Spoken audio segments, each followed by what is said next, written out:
Bonsoir. Bonsoir. Bonsoir. Bonsoir.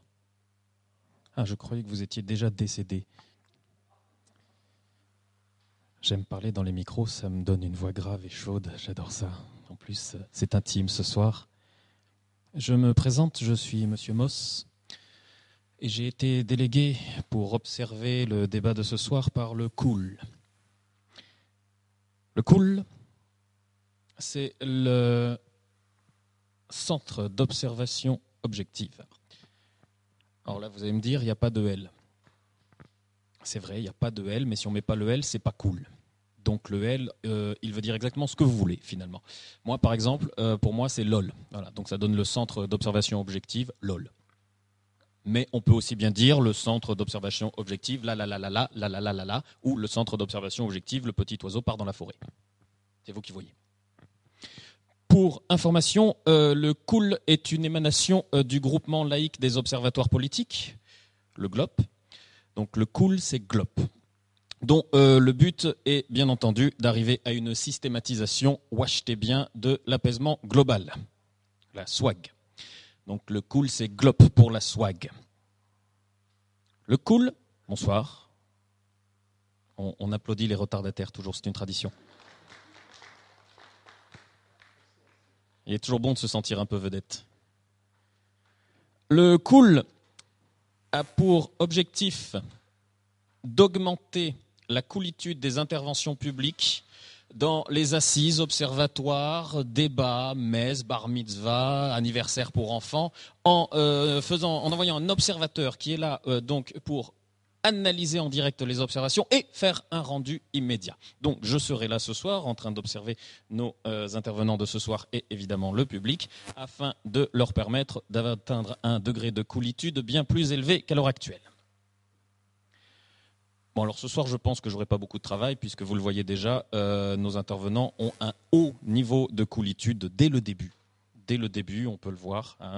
Donc nos intervenants de ce soir, Jean, Didier et Hélène. Une petite note supplémentaire pour Hélène qui est arrivée avec son fan club, en l'occurrence une horde d'enfants armés de raquettes de ping-pong qui ont déjà menacé de frapper les autres intervenants. Donc, c'est toujours la violence, c'est cool. Voilà. Par contre, je ne sais pas quel est l'intervenant qui a essayé de cacher Hélène derrière une affiche pour qu'on ne la voie pas. Mais en tout cas, nous voyons que le débat de ce soir se fera dans la bonne humeur. Et vous, public, êtes déjà dans un haut degré de coolitude. Parce que ce soir, vous avez décidé d'échapper pour venir avec nous à la dose quotidienne d'anxiogène que nous donnent les journaux télévisés. Ce soir, vous auriez pu vous dire, tiens, si on allait au cinéma, voir un film d'horreur, oh non, moi je préfère faire un truc plus positif. Ce soir, certains d'entre vous se sont dit, tiens, je vais aller à la Sac Jacques Brel voir s'il y a un film, mais en fait, il n'y en avait pas. Parce que oui, ce soir, nous allons parler de sujets joyeux. Est-ce que mon fils sera naturellement immunisé au pouls grâce aux OGM ? Est-ce que si je me fais piquer par un moustique en me baignant au bord du Lèze, je vais attraper la peste nucléaire ? Est-ce que les antennes relais seront un jour enfin assez puissantes pour que je puisse capter France Info directement dans la tête sans autres appareils ? Toutes ces questions, nous allons y répondre ce soir et évidemment à bien d'autres questions. Et on sera, vous l'aurez compris, très loin de tous les clichés apocalyptiques que l'on nous sert tous les jours. Donc moi, je vais reprendre un tranxène et je vais laisser la parole à nos intervenants. Mais n'oubliez pas, je vous observe.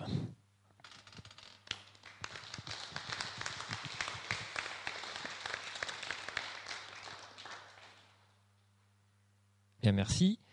Donc, comme on vous l'a dit tout à l'heure, cette soirée est organisée par Radio Terrawan.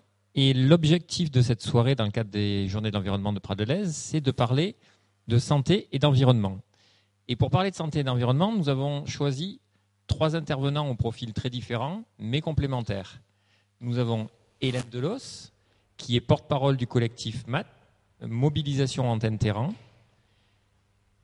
Hélène Delos est en fait ce qu'on peut appeler une citoyenne donneuse d'alerte. une citoyenne qui prend en main, qui réagit face à un problème et qui alerte la société, qui alerte les pouvoirs publics, qui pose des questions et j'imagine qui attend des réponses. Nous avons Didier Fontenille. Didier Fontenille, c'est un chercheur à l'IRD, directeur de recherche, directeur du Centre national d'expertise sur les vecteurs, qui va donc nous parler ce soir des maladies à vecteurs. Les maladies à vecteurs, pour faire simple, c'est toutes les maladies qu'on peut attraper en se faisant piquer, mordre, griffer, cracher dessus par une sale bête. Donc, profil scientifique pur et dur, j'allais dire. Quelqu'un qui, face à un problème, pose un protocole, fait des études et trouve une réponse précise à une question très précise. Et nous avons Jean Valcarcel. Jean Valcarcel, qui est vice-président de la Société régionale de santé publique, à ne pas confondre avec l'Agence régionale de santé publique.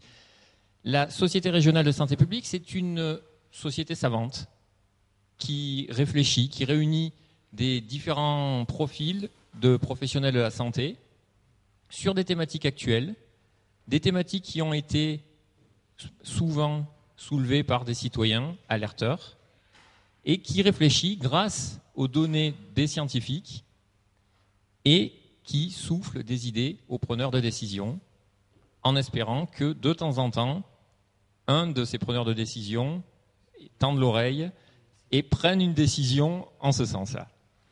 Voilà. Donc, je vais vous laisser vous présenter et présenter vos actions plus précisément. Hélène Delos, vous êtes de terrain et vous avez monté un collectif contre un projet d'antenne relais à Terran. Est-ce que vous pouvez nous en parler, s'il vous plaît ?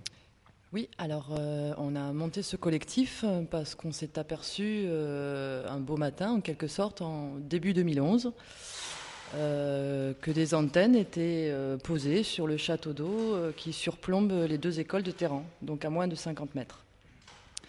Donc on a créé ce collectif parce qu'on s'est mobilisé. J'ai mobilisé les parents d'élèves parce que j'étais membre d'une association de parents d'élèves et parce qu'on n'a pas du tout été concertés ni informés.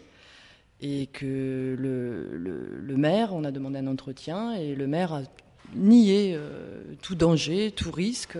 Donc voilà, on a créé ce collectif pour faire à la suite une réunion d'information, informer la population et on s'est mobilisé par la suite. D'accord. Ces antennes ont donc été installées sans aucune concertation et vous dites le maire a nié tout problème sur la santé. Le maire est-il médecin ? Ah non, il n'est pas médecin, mais il est sûr de lui par contre. Il est sûr de lui et quand on a demandé un entretien, en fait tout s'est fait pendant les grandes vacances scolaires. Voilà, donc sur le plan de l'urbanisme, sur le plan du tribunal administratif, on ne pouvait plus rien faire. Tous les délais étaient passés. Donc ça s'est fait, la convention de bail entre la mairie et l'opérateur Orange a été signée l'été, en juillet. Le permis de construire a été fait aussi avant septembre. Donc ça c'était en 2010, les grandes vacances 2010.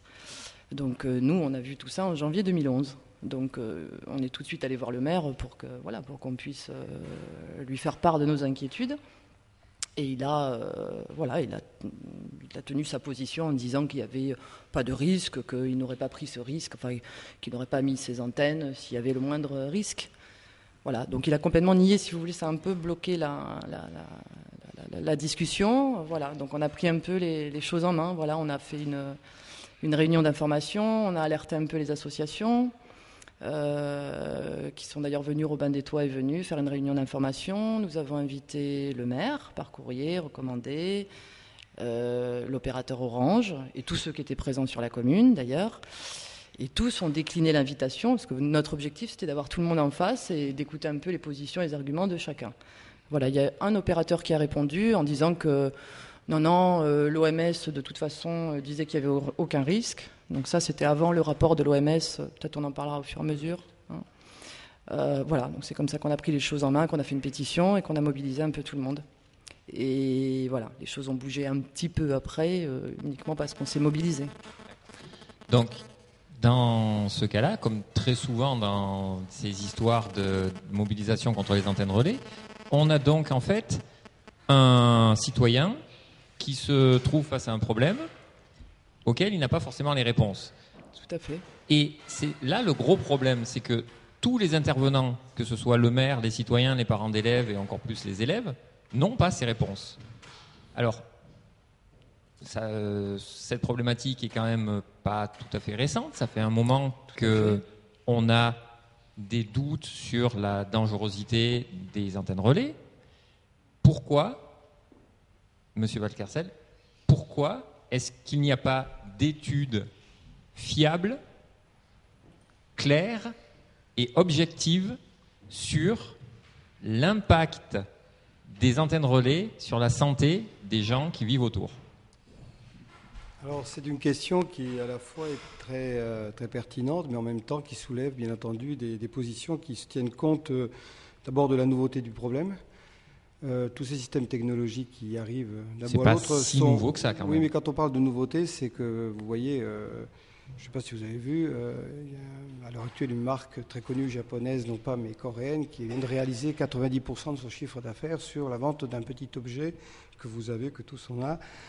Tous ces objets sont construits les uns derrière les autres et souvent on n'a pas une mesure exacte, si vous voulez, de l'impact de ce qui s'y passe. En tout cas, pour ce qui est des ondes, qu'elles soient basses ou hautes fréquences, on connaît bien entendu les distances, on connaît les impacts, si vous voulez, sur des modèles animaux ou autres, mais la difficulté, c'est que là, on dépasse certaines échelles, quand on regarde un petit peu la densité donc, de rayonnement qu'on a autour de nous.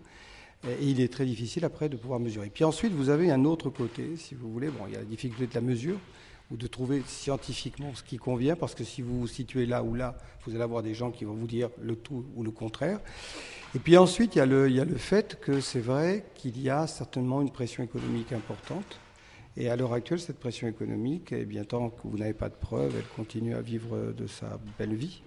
Et ça, c'est quelque chose qui est plus difficile si vous la contraindre. Parce qu'une antenne relais, bon, en soi, c'est pas anodin, ça c'est certain. Dire ensuite qu'elle est dangereuse, on ne sait pas. Il peut y avoir des éléments d'impact qui montrent qu'il y a des éléments négatifs. En tout cas, c'est certainement pas non plus anodin d'être tout près d'une source d'émission, quelle qu'elle soit. Par contre, la difficulté, c'est de savoir, il y a peut-être un chemin entre les deux pour pouvoir trouver donc une mesure qui permette donc de positionner, je ne sais pas, soit des systèmes de protection, soit de la mettre dans un lieu à une certaine hauteur. Vous voyez, ce sont des choses qui manquent encore de données. D'ailleurs, vous regarderez, je ne suis pas spécialiste des antennes relais, mais vous regarderez, toutes ces antennes relais ne sont pas vraiment installées avec un cahier des charges qui se ressemble. Elles sont installées un peu sur un bâtiment à droite à gauche. Il n'y a pas vraiment à côté de ça une idée comme par exemple en radiologie, puisque donc dans le terme de la santé c'est ça, on vous oblige à une certaine épaisseur, il y a certaines conditions qui existent dans vos cabinets, les cabinets médicaux. Dans ce cas-là, non, on considère qu'on fait plus ou moins tout près de la source d'émission et en même temps pas très loin, si vous voulez, du consommateur. Donc les choses là sont un petit peu biaisées. En termes de santé publique, c'est sûr que c'est pas un domaine très clair, ça c'est certain. Et qu'est-ce qu'on attend pour mettre en place une réglementation précise? On y travaille, je pense. Allez-y. Alors, les associations se battent depuis, les associations nationales comme Robin des Toits, le CRIREM, Priartem, et aussi la coordination nationale un peu plus récemment, se bat pour justement élaborer un projet de loi. D'ailleurs, c'est en cours. Élaborer un projet de loi pour faire une législation un peu plus stricte, parce qu'à l'heure actuelle, il n'y a aucune législation qui protège. Il y a juste un décret qui date de 2002 et qui fixe des valeurs limites, mais qui sont très élevées, qui ne sont jamais atteintes, mais qui ne tiennent pas compte des effets biologiques. Donc là, il y a quand même des sénateurs, des députés et des élus qui ont pris le problème à cœur. Et si tout va bien, début 2013... ça devrait être présenté à l'Assemblée nationale. Alors, ce n'est pas que les antennes relais, ça c'est ce qui est plus emblématique et médiatisé, mais c'est les téléphones portables, toutes les sources, elles sont nombreuses. Justement, est-ce qu'on a une idée de ce qui est dangereux dans une antenne relais? Est-ce que ce sont les ondes, les fréquences? Est-ce que c'est le champ magnétique? Est-ce que c'est l'énergie véhiculée? Est-ce que c'est le temps d'exposition? C'est un peu tout à la fois, si vous voulez. Quand on tient compte, par exemple, un téléphone portable, le plus dangereux, c'est pas tellement de l'allumer et d'allumer. C'est au moment où vous allez, si vous le mettez directement et que vous allez avoir tout de suite l'onde, c'est là où vous avez le plus de danger. Après, une fois que vous êtes en communication, il y a moins de danger, si vous voulez. En tout cas, sur le corps, c'est l'échauffement. C'est la chaleur elle-même qui se transmet. On a noté de toute façon qu'il y a une variation, si vous voulez, thermique, quand on téléphone sur certaines parties de l'encéphale et même un peu partout. Alors la difficulté, c'est que, est-ce que vraiment on est habitué aux variations de température de ce genre sans avoir de dégâts ? Là, il n'y a pas vraiment d'études, il faudrait étudier un individu, et on ne fait pas d'études sur l'homme comme ça. Alors il y a des modèles animaux, mais un rat avec un téléphone, c'est pas fréquent, vous voyez, et puis c'est pas du tout l'objet qu'il manipule aussi facilement. Ceci dit, il y a une chose qui a été dit qui est exacte. C'est vrai qu'il y a une réglementation qui est, vous savez, c'est du tout ou rien. C'est-à-dire, on sait que pour émettre à une certaine distance, il faut une certaine capacité, la fréquence, plus ou moins, et en même temps, il y a une amplitude. Mais ensuite, si vous voulez, il est certain qu'on sait qu'en dessous, ce n'est plus efficace. Le système n'est pas intéressant. Donc on a positionné le minimum, si vous voulez, mais on ne sait pas exactement après si réparti dans un environnement donné. Je donne un exemple. Vous avez une antenne relais. Vous êtes tout près d'un service, donc, par exemple, qui émet donc des ondes différentes ou variées, je ne sais pas, par exemple, un central d'opérateur ou autre, si vous voulez, téléphonique. Vous n'êtes certainement pas dans les mêmes conditions en termes de santé publique que si votre antenne relais se trouve en pleine campagne et votre maison est isolée. Il y a certainement des variations. Donc ça, c'est la fréquence un petit peu par rapport à la distance à la source que vous vous trouvez. Ça, c'est certain. Cette norme, elle a été fixée pour des besoins commerciaux, pas de santé. Alors, je sais que c'est suite à des recommandations européennes en 1999, donc ça, qui demandait à fixer des valeurs limites. Voilà, c'est par rapport à l'exposition au public, voilà. Mais ça ne prend en compte que les effets thermiques, l'effet de cuisson, chaleur, voilà. Là où certains scientifiques disent attention, il y a des effets aussi athermiques, biologiques. Maintenant, il faudrait multiplier effectivement les recherches. Et puis, il faut savoir que les technologies, on va beaucoup plus vite que depuis les années 90. L'UMTS, la 3G, la 4G, le Wi-Fi, enfin, je veux dire, ça va beaucoup plus vite. C'est sûr que si on fait des études aujourd'hui sur les effets du bebop, ça ne servira pas à grand-chose. Non, et puis en plus, le recul est difficile puisque, comme vous dites, tous ces éléments évoluent énormément. On a des appareils, quand on parle de ces téléphones, ils travaillent à peu près tous sur la même fréquence, mais en réalité, ce n'est pas tellement les mêmes intensités de fréquence d'un téléphone à l'autre. Et puis, vous n'avez pas non plus les mêmes impulsions. Donc, comme on change, si vous voulez, de paramétrage, on peut aussi changer automatiquement le paramètre biologique, enfin, l'impact sur le paramètre biologique plutôt. Voilà. On parle beaucoup, en effet, de l'impact des antennes, mais il ne faut pas oublier que le récepteur, le téléphone lui-même, est dangereux aussi. Oui, c'est surtout ce qu'on conseille de toute façon d'être à une certaine distance. De toute façon, quand vous regardez vos manuels, ils ont bien écrit une précaution qui est préliminaire. C'est tout simplement qu'il faut utiliser l'oreillette. Donc vous ne pouvez pas porter de plainte à l'heure actuelle qui puisse être en tout cas écoutée peut-être jusqu'au bout si on vous dira écoutez, il faut l'utiliser tel qu'on vous le dit. C'est ça. Et vous voyez, c'est dans l'éducation aussi, il y a une partie éducation quand même qui est importante. C'est que c'est vrai qu'on vous donne énormément de produits de ce style, mais les gens ne sont pas obligatoirement éduqués à leur usage. Et l'éducation à l'usage passe par une information. L'usage sain qui est conseillé dans ces manuels-là, c'est d'utiliser le téléphone uniquement avec l'oreillette, moins d'une demi-heure par jour, et de l'éteindre quand on ne téléphone pas. Totalement. Un téléphone qui est éteint. Et de ne pas l'avoir contre le corps non plus, parce qu'il peut y avoir des incidences. C'est totalement, j'allais dire, ridicule.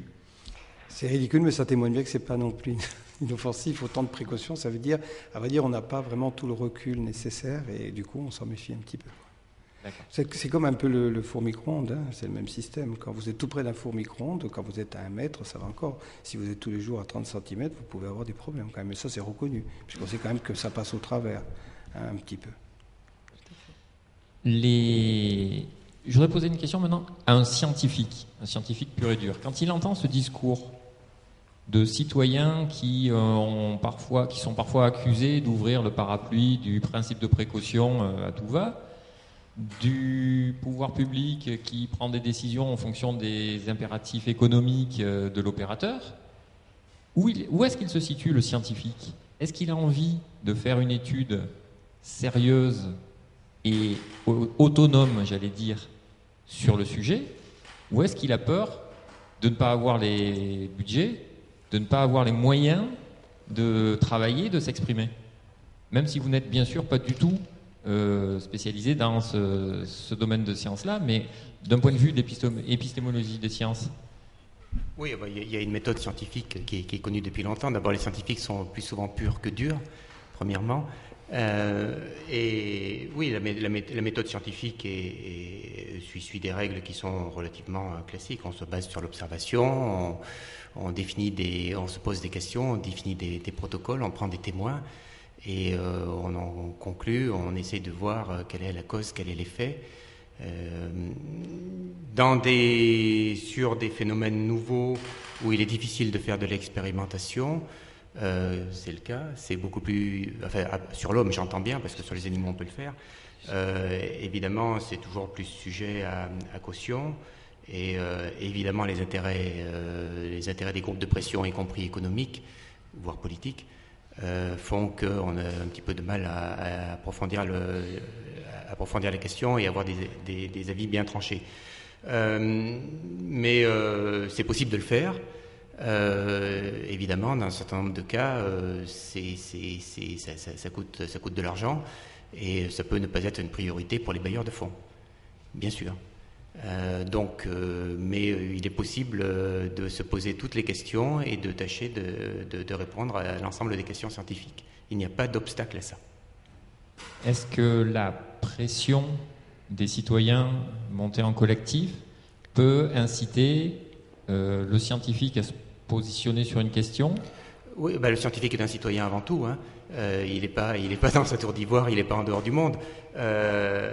Et la principale qualité d'un scientifique, toute démarche scientifique se base sur l'observation ou l'écoute de l'observation. Soit le scientifique observe lui-même, soit il recueille des observations obtenues par d'autres. De ces observations, il pose des questions et il définit des protocoles pour essayer de répondre aux questions qui ont été posées. Donc, les observateurs, les donneurs d'alerte, mais les politiques également peuvent se poser des questions, amènent sur la table un certain nombre de problématiques que le scientifique s'appropriera et essaiera de résoudre si c'est dans son champ, si c'est dans ses compétences et s'il a les moyens de le faire. Donc oui, bien sûr, tout questionnement, d'où qu'il vienne, et en particulier de la société, amène à le développement de recherche scientifique, bien sûr. Est-ce qu'il n'y a pas un problème aussi de temps, le temps du citoyen qui veut avoir une réponse tout de suite, le temps du scientifique qui veut avoir le temps de monter son protocole et de se questionner pour arriver à ses réponses, et le temps du pouvoir public qui veut être réélu, tout simplement? Oui, absolument. Bien sûr, sur des thématiques nouvelles, le plus souvent, pour essayer d'apporter les réponses le plus robuste, ce qu'on appelle le plus robuste en termes scientifiques possible, c'est-à-dire le moins inattaquable possible, ça demande du temps, en particulier lorsqu'il y a des grandes séries d'observations à faire, et c'est le cas en santé publique, où très souvent les phénomènes en santé que l'on cherche à détecter ne sautent pas aux yeux, donc il faut soit beaucoup de temps, soit un grand nombre d'observations. En particulier lorsque c'est sur des populations humaines, on appelle ça des cohortes. Donc il faut un grand nombre d'observations, si possible à différents endroits. Donc oui, il faut du temps. Naturellement, la population, les citoyens veulent des réponses rapidement, et le politique lui-même veut des réponses encore plus rapides lorsque la pression sociale est trop forte. Et on fait appel à des experts et on leur demande de travailler dans des temps qui sont souvent pas raisonnables. C'est des terres trop courts. Je voulais compléter ce que disait mon collègue là. C'est tout simplement le fait que la notion de temps, elle est tenue aussi avec la notion de preuve. C'est-à-dire qu'à l'heure actuelle, on veut des preuves pour tout, des certitudes pour tout, comme on parlait tout à l'heure. Et la difficulté, c'est que la preuve scientifique, elle est plus ou moins relative. Ça veut dire qu'on a une observation avec, bien entendu, un échantillon, un élément, on va dire une expérience qui s'est déroulée dans un cadre particulier. Il faut vraiment s'assurer, et c'est ce que l'on disait pour la santé publique, que les conditions puissent être les plus reproductibles possibles et les plus sûres possibles. Et là, par contre, si on veut faire des études sérieuses, cela demanderait à l'heure actuelle de travailler un temps qui n'est pas le temps de l'exigence actuelle, c'est-à-dire par exemple 10, 20 ans. Vous avez à l'heure actuelle une enquête d'ailleurs de santé publique sur des petits-enfants et qui vont être suivis comme ça jusqu'à un âge adulte par l'INSERM pour savoir exactement tout ce qu'ils vont développer comme pathologie. Ça va durer sur 20 ans. On part avec des cohortes de 20 000, 30 000 personnes pour pouvoir, et ensuite je suis sûr qu'on est même en dessous de la prévision, enfin c'est des prévisions statistiques, pour pouvoir arriver peut-être à avoir un échantillon encore potentiellement signifiant au bout d'un certain temps. Vous comprenez bien qu'en 20 ans, les hommes politiques ou même le citoyen, il a envie d'avoir des réponses. Par contre, c'est des réponses qui sont de plus en plus, on va dire, qui ne sont pas, ce sont des réponses qui, elles, sont alors, à ce moment-là très correctes. Enfin, on a peu de doutes dessus. Très correct, mais dans 20 ans, l'iPhone 5 ne oui, sera voilà. plus là. Donc, l'autre souci, c'est l'adaptation. L'adaptation, elle est très difficile parce qu'on a un système qui lui-même est en pleine mutation permanente.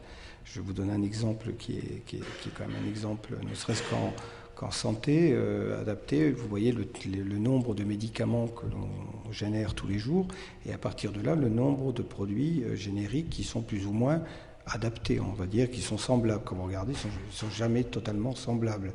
C'est souvent une cause commerciale. Et bien en réalité, cette espèce d'inflation fait qu'en réalité, vous allez avoir des produits d'une efficacité variable dans le temps, qui donne théoriquement une satisfaction ponctuellement pour une maladie ou pour des personnes, mais qui en réalité témoigne bien qu'on est dans une course plutôt économique qu'une course plutôt à l'efficacité du syndrome. Parce que si on savait que tel médicament est suffisant, telle molécule, on ne s'amuserait pas à faire des centaines de copies avec des variations de prix et autres. Vous voyez ? Ça, c'est certain.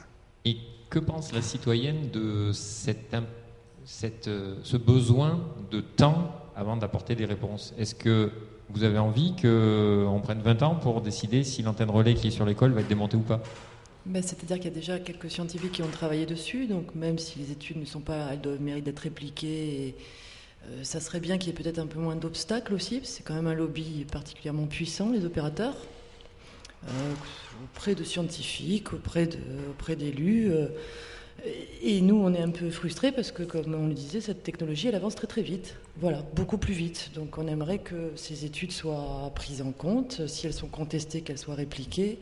C'est vrai qu'il y a un problème d'adéquation entre nous, on est prêt à attendre, mais qu'il y ait au moins une volonté des pouvoirs publics de faire en sorte que ces recherches soient menées à terme. Voilà, qu'on ne mette pas des obstacles à certains scientifiques.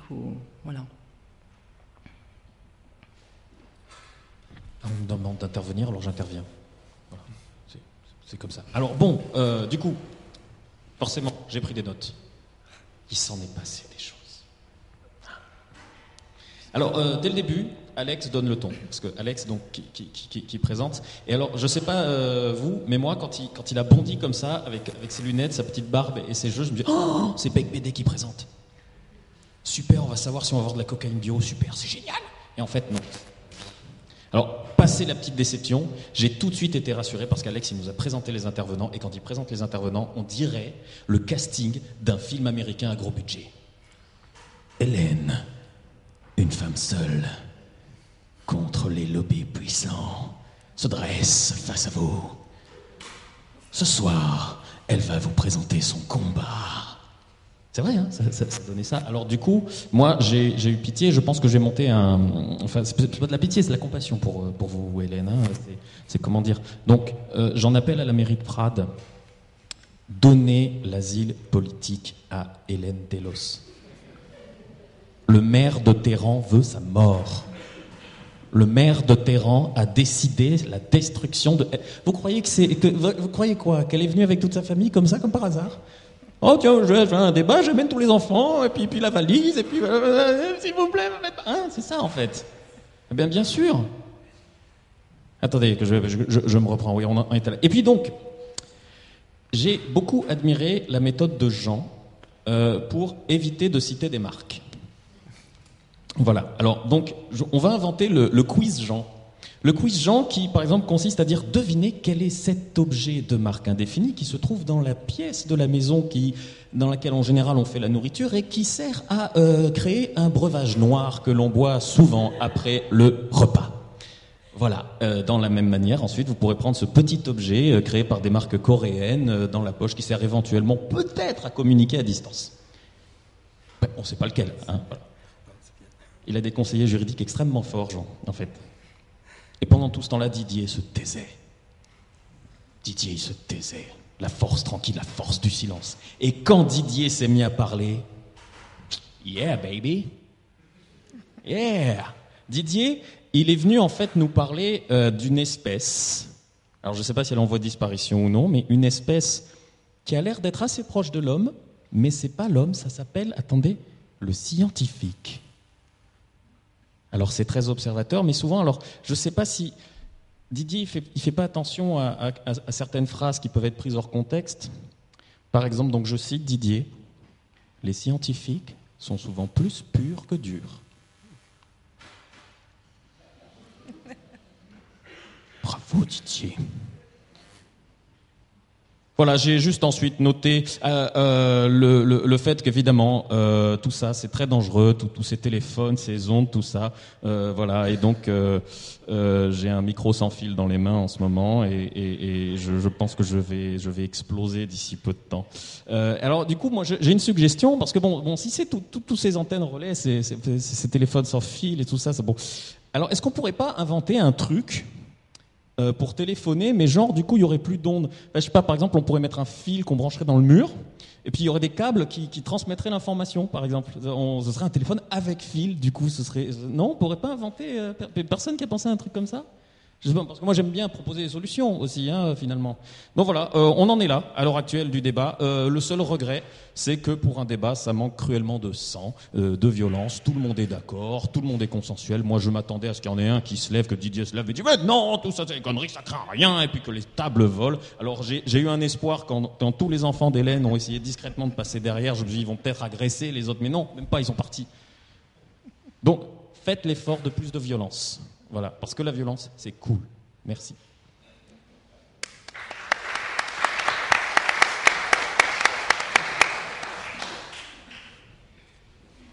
Alors, justement, tu parlais de solutions. Est-ce qu'il existe des solutions pour se protéger d'un éventuel danger lié à ces phénomènes électromagnétiques en dehors de revenir au Moyen-Âge ? On a parlé d'utiliser les kits main libre. Les kits main libre, éviter les kits Bluetooth, ça sert à rien pour éviter les ondes.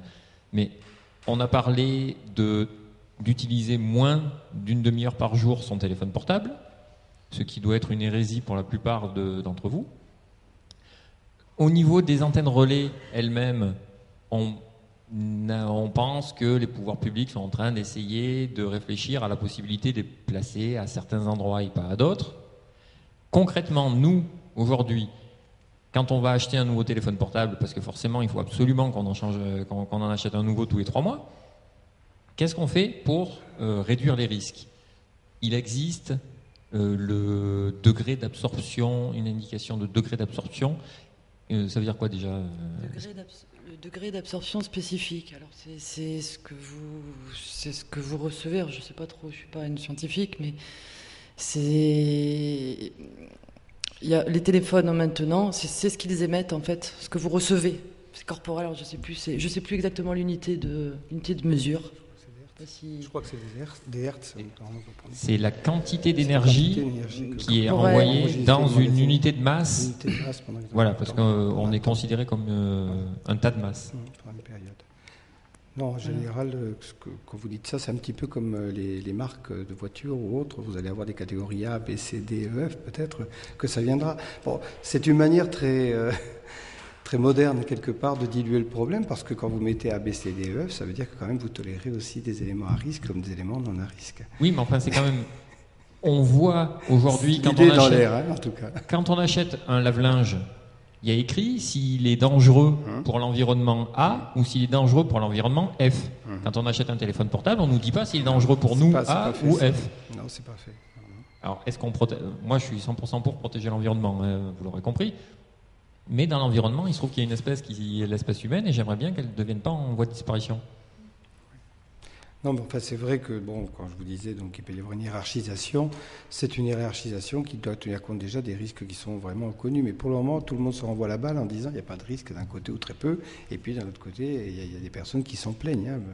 Alors, je pense qu'à terme, enfin, des solutions, hein, c'est une idée comme une autre, hein, ce serait finalement d'abord de classifier tous ces appareils-là. Ils ne sont pas vraiment très bien classés, on les a tous mis un petit peu comme des émetteurs d'ondes, on sait à peu près qu'ils émettent tel ou tel type d'onde à basse fréquence ou à haute fréquence, mais on a du mal ensuite à vraiment savoir que dans certains, certaines ondes à haute fréquence ne sont pas toutes automatiquement dangereuses, hein, du moment où on a, si vous voulez, c'est plutôt les basses fréquences qui nous posent un peu plus de problèmes, et c'est dans cette catégorie-là où il faudrait peut-être essayer de dire, voilà, là vous êtes avec un outil dangereux, donc peut-être qu'il faudrait mettre un casque ou autre chose, ou mettre une catégorie de dangerosité. Mais du coup, vous allez amener un nouveau problème. À l'heure actuelle, le choix d'un appareil de ce genre se fait en termes de communication ou d'intérêt ludique ou d'intérêt de travail. Si vous y introduisez cet élément-là, vous allez obliger les entreprises à gérer un problème de risque qui n'est pas négatif et la loi est déjà bien chargée dans ce domaine-là. Donc on va obliger les constructeurs à prendre en considération l'utilisateur de l'objet qu'ils sont en train de produire. C'est comme ça que vous êtes arrivé au airbag, à la ceinture et tout le reste. C'est pas forcément un mal. Non, c'est pas un mal, mais ça a demandé du temps. On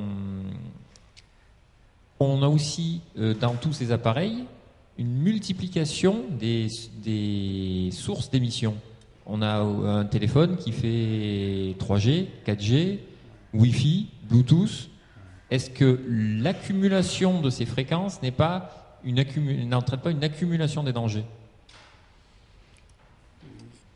Ce qu'il faut savoir, c'est que de toute façon, du moment où vous avez une multiplicité de fréquences qui s'accumulent, ça s'additionne quand même. Hein, c'est-à-dire quand même que vous avez une somme, ça se somme hein, quand même, il y a un impact. Alors après, il faut bien voir que toutes n'ont pas la même incidence dans le sens que toutes ne travaillent pas sur les mêmes longueurs d'onde. Hein, vous n'avez pas les mêmes impacts. Hein. Pour être clair, par exemple, le Wi-Fi en lui-même qui diffuse un petit peu à droite à gauche, il est beaucoup moins dangereux, même si on le positionne tel quel, parce qu'il circule d'une certaine manière, en répercussion un petit peu sur les murs, si vous voulez, au travers, même un petit peu, que, j'allais dire, une onde donc, électromagnétique, on parle bien d'onde électromagnétique, qui, elle, va être arrivée à basse fréquence et à grande distance. Par contre, ce qu'il faut savoir, c'est que très concrètement, tout cela, en somme, il n'y a pas de travaux scientifiques qui montrent qu'on a étudié le Wi-Fi avec ceci, en prenant un individu, en sachant, il n'y a pas vraiment de travaux, à ma connaissance. Hein, Et ça vous étonne pas, vous, scientifiques, que autant de citoyens se posent des questions et qu'il n'y ait pas de travaux scientifiques, justement ? Non, moi, je ne sais pas s'il y a des travaux scientifiques ou s'il y en a ou s'il n'y en a pas. Travailler sur l'homme, l'homme n'est pas un cobaye, donc c'est jamais très facile. Donc on revient à ce qu'on disait tout à l'heure, c'est seulement l'accumulation de données au cours du temps avec une surveillance assez étroite qui est difficile à mettre en place, qui pourra peut-être, par des méthodes statistiques, faire sortir des déterminants. Mais développer une expérimentation de type cas témoin, évidemment, c'est absolument impossible. Non seulement non éthique, mais c'est tellement évident qu'on ne va pas le faire de toute façon. Donc, on est confronté en santé publique en permanence à cette difficulté où on a la perception qu'il peut y avoir un problème parce que l'observation semble montrer qu'il y a un problème, mais la démonstration du problème est beaucoup plus difficile à obtenir.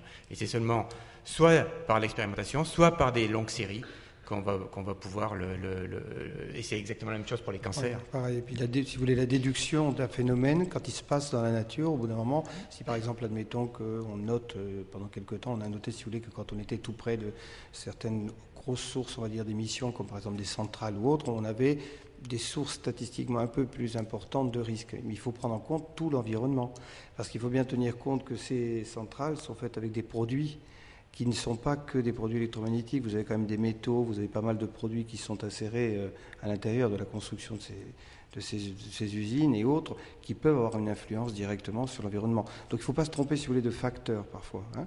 Il faut tout intégrer pour être sûr de ne pas se tromper. Donc c'est souvent la déduction qui permet, avec le temps et l'observation. En fait, vous êtes en train de dire que pour avoir des réponses, il faut se tourner vers le citoyen qui, par un certain sens logique et une observation et un militantisme, va pouvoir nous dire qu'il faut utiliser une oreillette, que le Wi-Fi, on peut l'éteindre quand on n'en a pas besoin, qu'il faut plutôt installer des antennes relais plus loin des écoles, parce que même si on n'est pas certain que c'est dangereux, c'est quand même très particulier.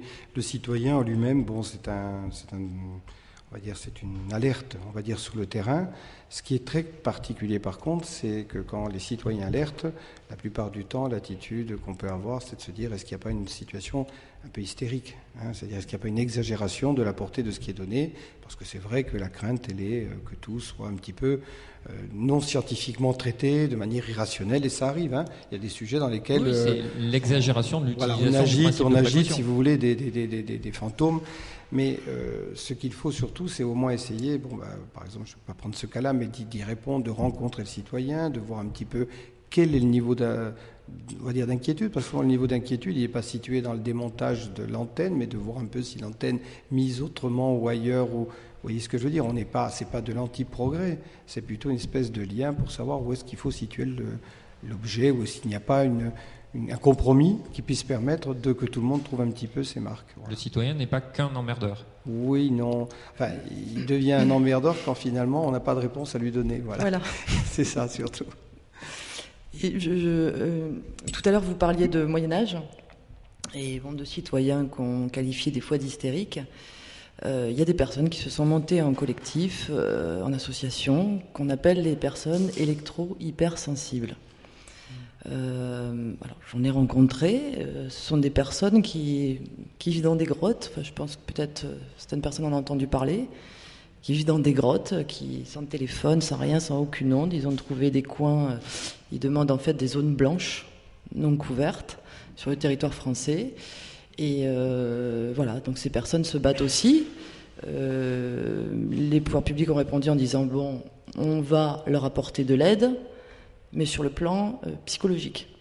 Donc, quelque part, d'emblée, les recherches sont orientées sur le plan psychologique.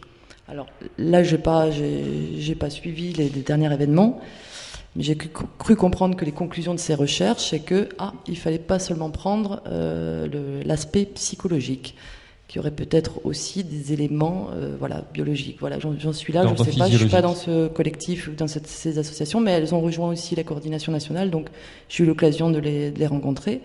Voilà, donc il y a une certaine frustration chez ces personnes. Je ne les juge pas, je ne suis pas... Il y a une certaine frustration parce que, voilà, on les qualifie d'hystériques. Et on a orienté tout de suite sur le côté psychologique. Elles sont dépressives, et ça touche des catégories de personnes... niveau social différent, de jeunes, plus âgés, voilà. Donc c'était juste pour rappeler qu'il existe aussi ces personnes-là qui sont, je suis pas enterrées, mais enfin bon, on les entend pas et peut-être les prendre en compte, peut-être qu'elles sont plus sensibles aux ondes, je sais pas, voilà. Après il faut prouver aussi que ce sont les ondes des téléphones, des antennes relais, c'est pas évident. Mais si d'emblée on prend le biais, voilà, ce sont des hystériques, on va pas les aider. Ce sont des personnes en souffrance aussi, donc on les aide pas non plus, en ne prenant que ce biais-là. Cela dit, malgré tout ce qu'on a dit aujourd'hui, les antennes relais sont dangereuses, le Wi-Fi c'est dangereux, l'AFM c'est dangereux ou pas ? Tout est dangereux si on regarde bien, mais pas vraiment. D'accord, non, ça tombe bien, nous on est une web radio. Non, pas vraiment, ce sont des passes courtes, non, vous n'avez pas vraiment de danger énorme. D'accord. Non. Si vous voulez, quand vous regardez, vous êtes bombardé toute la journée de soleil. Vous avez des neutrinos qui vous traversent ici par milliers, donc tout peut être dangereux. Si on regarde, en réalité, le champ magnétique peut être dangereux. Si vous allez en Bretagne, vous attrapez beaucoup plus d'irradiation que si vous allez chez votre dentiste pendant 3 semaines. Donc, vous voyez, ça dépend des considérations. Mais il y a une partie du corps aussi qui restitue les choses. Tout ne reste pas, si vous voulez. Ce qui est plus problématique, c'est lorsque vous êtes baignant dans un... Je pense que c'est plutôt une réglementation du territoire de ces antennes, de ces systèmes, on va dire, d'émissions qui manquent à l'heure actuelle. Si vous demandez à un opérateur, même à l'État, à la DATAR, on va prendre l'exemple de ceux qui, quand même, au Renater, qui s'occupent d'eux, de donner exactement quel est le maillage des ondes électromagnétiques, ils vont vous renvoyer certainement, parce que ça va être difficile à faire, c'est impossible techniquement. On sait qu'il y a des relais un peu partout, mais après on ne sait pas où elles passent réellement, on n'a pas vraiment un schéma. C'est pas comme dans les films de James Bond où on voit, vous savez, les fils partout. Si, on verrait peut-être des fils partout, mais avec beaucoup de difficultés de suivre ces fils. Je voudrais rebondir sur ce que vous venez de dire. Dans la nature, dans le système solaire, le système solaire nous bombarde de radiation, de particules. La Terre émet un champ magnétique. Tout ça, c'est naturel. L'espèce humaine et toutes les autres espèces s'y sont adaptées. Elles ont survécu. Aujourd'hui, on se rend compte qu'en, on va dire 20 ans, 30 ans, l'être humain s'est mis à bombarder de toute une série de nouvelles fréquences, de nouvelles énergies. Est-ce que vous pensez, est-ce que le scientifique pense, est-ce que la société savante pense qu'on aura le temps de s'adapter à ça ? C'est une question un peu piège parce que si vous voulez, on s'adapte tous les jours à tout, en permanence. Je vous donne un exemple qui n'a rien à voir avec, si vous voulez, les ondes électromagnétiques. Il est quasiment certain qu'à l'heure actuelle, vous vous êtes adapté à l'air que vous respirez dans certaines villes alors qu'il est loin d'être de la qualité attendue. Si vous faites venir quelqu'un comme Du Guesclin et vous le faites respirer sur le périph', il va s'étouffer ou il va avoir des problèmes respiratoires très rapidement, ou en tout cas il va se dire qu'est-ce qui se passe. Vous voyez, il y a une adaptation qui s'est faite. Je ne dis pas qu'elle soit automatiquement naturelle, mais il y a des choses qu'on ne ressent plus, ou en tout cas sur lesquelles on vit de manière au quotidien. Dire qu'il n'y a pas un impact, non, certainement il va y avoir des impacts. C'est une adaptation, une habitude ? Oh, c'est... C'est pareil. L'adaptation, c'est deux choses. C'est une adaptation soit culturelle, effectivement ça peut être une habitude ou un apprentissage, ou c'est une adaptation au sens évolutif. Depuis, disons, 15 ou une quinzaine de millions d'années, l'homme évolue et il s'adapte à son environnement. Et ça a commencé il y a plusieurs centaines de millions d'années. La vitesse d'adaptation génétique d'une espèce, elle dépend de son taux de reproduction. C'est-à-dire qu'il faut faire des bébés, et ces bébés eux-mêmes vont faire des bébés, qui feront eux-mêmes des bébés, et vont petit à petit seront sélectionnés ou ne survivront ou feront plus d'enfants. Ceux qui seront le mieux adaptés à cet environnement-là. Or, la vitesse des changements environnementaux dépasse la vitesse de reproduction chez l'homme pour le moment. Alors, il y en a deux solutions, où on ralentit la vitesse d'évolution de l'environnement, ou on fait des enfants plus rapidement. C'est aussi un mécanisme. Mais dans ce cas-là, il faudrait que la fréquence des enfants, ce soit à peu près qu'il y ait une génération tous les ans, peut-être. Tous les ans, oui. Ça va être difficile. Il y a un nouvel iPhone quasiment tous les ans. Donc voilà, forcément. donc on peut aussi passer des messages pour essayer de faire des enfants plus souvent et plus nombreux. Mais bon, on aura du mal à tous les nourrir après. Peut-être aussi. Plaisanterie mise à part. Les OGM. Donc du coup, lorsque plus les changements environnementaux exercent ce que l'on appelle en termes scientifiques des pressions de sélection, c'est-à-dire des pressions sur la santé en fait et sur la capacité reproductive, évidemment, plus dans ce cas-là, l'adaptation est forte. Mais des mécanismes adaptatifs qui sont très, très connus, par exemple, dans une population, il y a des peaux blanches, des peaux noires, eh bien, c'est des mécanismes adaptatifs à des environnements différents, et en particulier à des ensoleillements qui sont différents. Donc, l'homme, oui, s'adapte, mais la vitesse d'adaptation, eh bien, c'est la vitesse des générations successives. Demande d'intervenir, alors j'interviens de manière extrêmement spontanée. Alors, que vous dire D'abord, je me suis permis de vous observer pendant les débats, parce que bon, il n'y a pas de raison qu'il n'y ait qu'eux qui prennent. Vous êtes sages. Vous êtes beaucoup trop sages. Enfin, criez-leur dessus, hurlez votre mécontentement citoyen, donnez l'alerte. On nous l'a clairement dit, le citoyen est un emmerdeur. Bon, bah alors faites-le quand même. Alors, certains ont bien compris qu'on est à la radio et ferment les yeux. Pour mieux écouter, des fois, ils penchent la tête et voir émettre des ondes alors de basse fréquence, histoire de mieux entendre les micros des ondes. Donc, il faut un peu comme ça. C'est très bien, c'est très très bien. Bravo. Alors, Alex, tu as été très très très taquin. Alors, il s'est levé et hop, un quiz surprise. Alors, quelle est la définition de la quantité d'absorption Et alors là, Hélène, elle n'a pas révisé du tout. Ah oui, alors c'est bon, c'est le truc qu'on a par la quantité de. Bravo, Alex, c'est bien, tu les mets mal à l'aise. Ils sont voilà, super.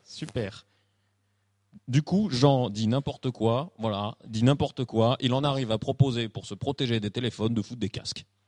Voilà, casque de moto pour téléphoner, voilà, super, on avance, je sens qu'on avance.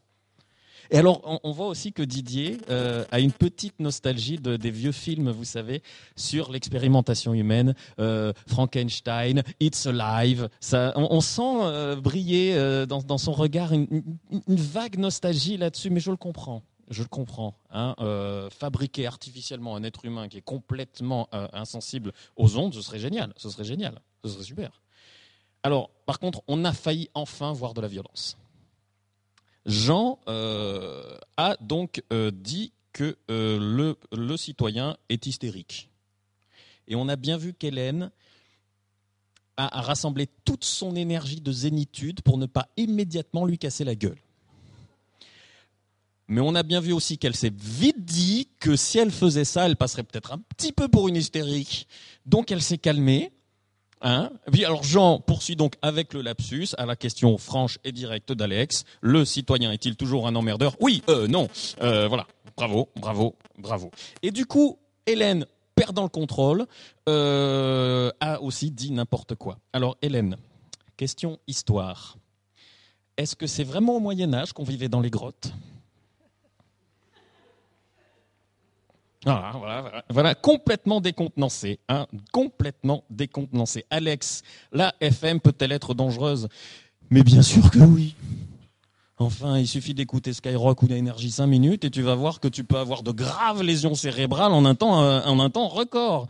D'ailleurs, je suppose que si on faisait une étude épidémiologique sur l'effet des ondes sur les auditeurs d'Énergie et de Skyrock, on aurait facilement une espèce de population qui serait à peu près à mi-chemin intellectuellement entre le rat et l'humain. Donc, c'est déjà une étape intermédiaire intéressante. Voilà, je propose des solutions. Alors, d'ailleurs, j'ai l'impression que le lobby des téléphonistes mobiles a envoyé un agent infiltré qui n'arrête pas d'émettre des ondes dans les antennes, dans les baffles. Bravo, bien joué. Et Jean, du coup, vit dans la science-fiction la plus complète et veut faire venir du Guesclin sur le périph'. En plus, bravo. Alors, pour lui faire visiter notre monde, directement le périph'. Il n'y a pas mieux à voir que le périph'. Pas très sympa, hein, pas très sympa. Et alors Didier, voilà, pour conclure, Didier continue sur sa veine coquine. Après, donc, les scientifiques sont plus purs que durs. Il faut faire des bébés. Vite. Le but étant d'arriver à faire des bébés plus vite que la vitesse de production d'un iPhone. Mais alors, si on s'y met tous, du coup, ça nous occupera et on aura moins de temps à fabriquer des iPhones. Eh oui, c'est une très bonne solution. Bravo Didier.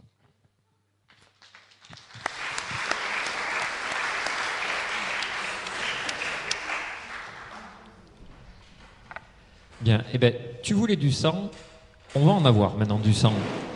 On va avoir du sang parce qu'on va parler des maladies à vecteurs, dont de très nombreuses sont transmises par des bêtes qui nous griffent, qui nous piquent, qui nous mordent. Tous ces, souvent des insectes, des parasites, des ectoparasites qui nous transmettent ces maladies. Et pourquoi est-ce qu'on va parler aujourd'hui de maladies à vecteurs ?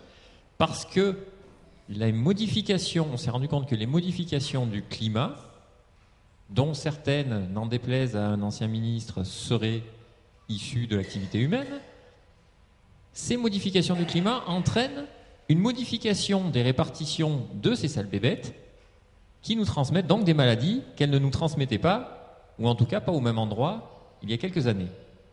Exemple, la dengue, le chikungunya, pour ne citer que des maladies qui ont des noms rigolos, mais aussi la peste, la rage, le choléra, le typhus, la dysenterie, qui est déjà nettement moins sympa. Est-ce que vous pouvez nous parler, rapidement, sans faire un colloque académique, de cette problématique et nous dire quelles sont les maladies qu'on va avoir ici, à Prades, dans les années futures ?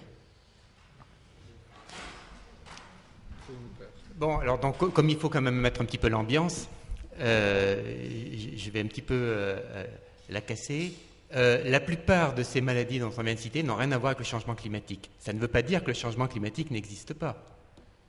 Ça veut dire qu'il faut rendre à César ce qui appartient à César.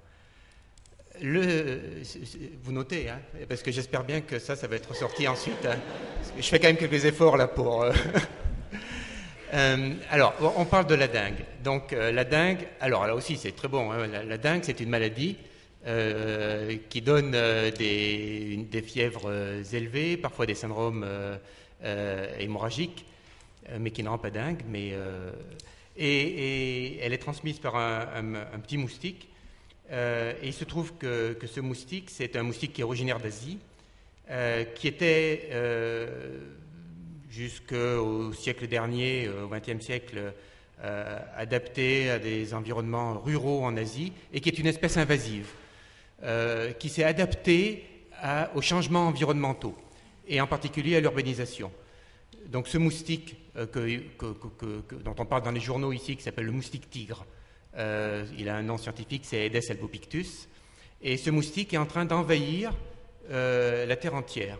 Donc d'un moustique tropical, il s'est adapté, lui il a des générations très fréquentes, donc il a pu s'adapter rapidement, il s'est adapté à des climats tempérés, et il est arrivé en Europe dans les années 1990, et en France il est arrivé en 2004, et à Montpellier il est arrivé en 2011.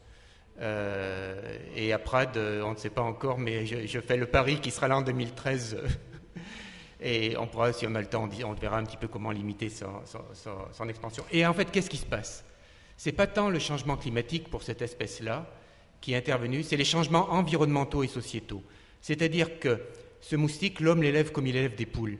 Les moustiques pondent dans l'eau, dans les petites collections d'eau, par exemple dans des vases de fleurs ou les soucoupes sous les pots de fleurs que vous avez tous chez vous ou sur vos terrasses ou votre jardin, vous avez...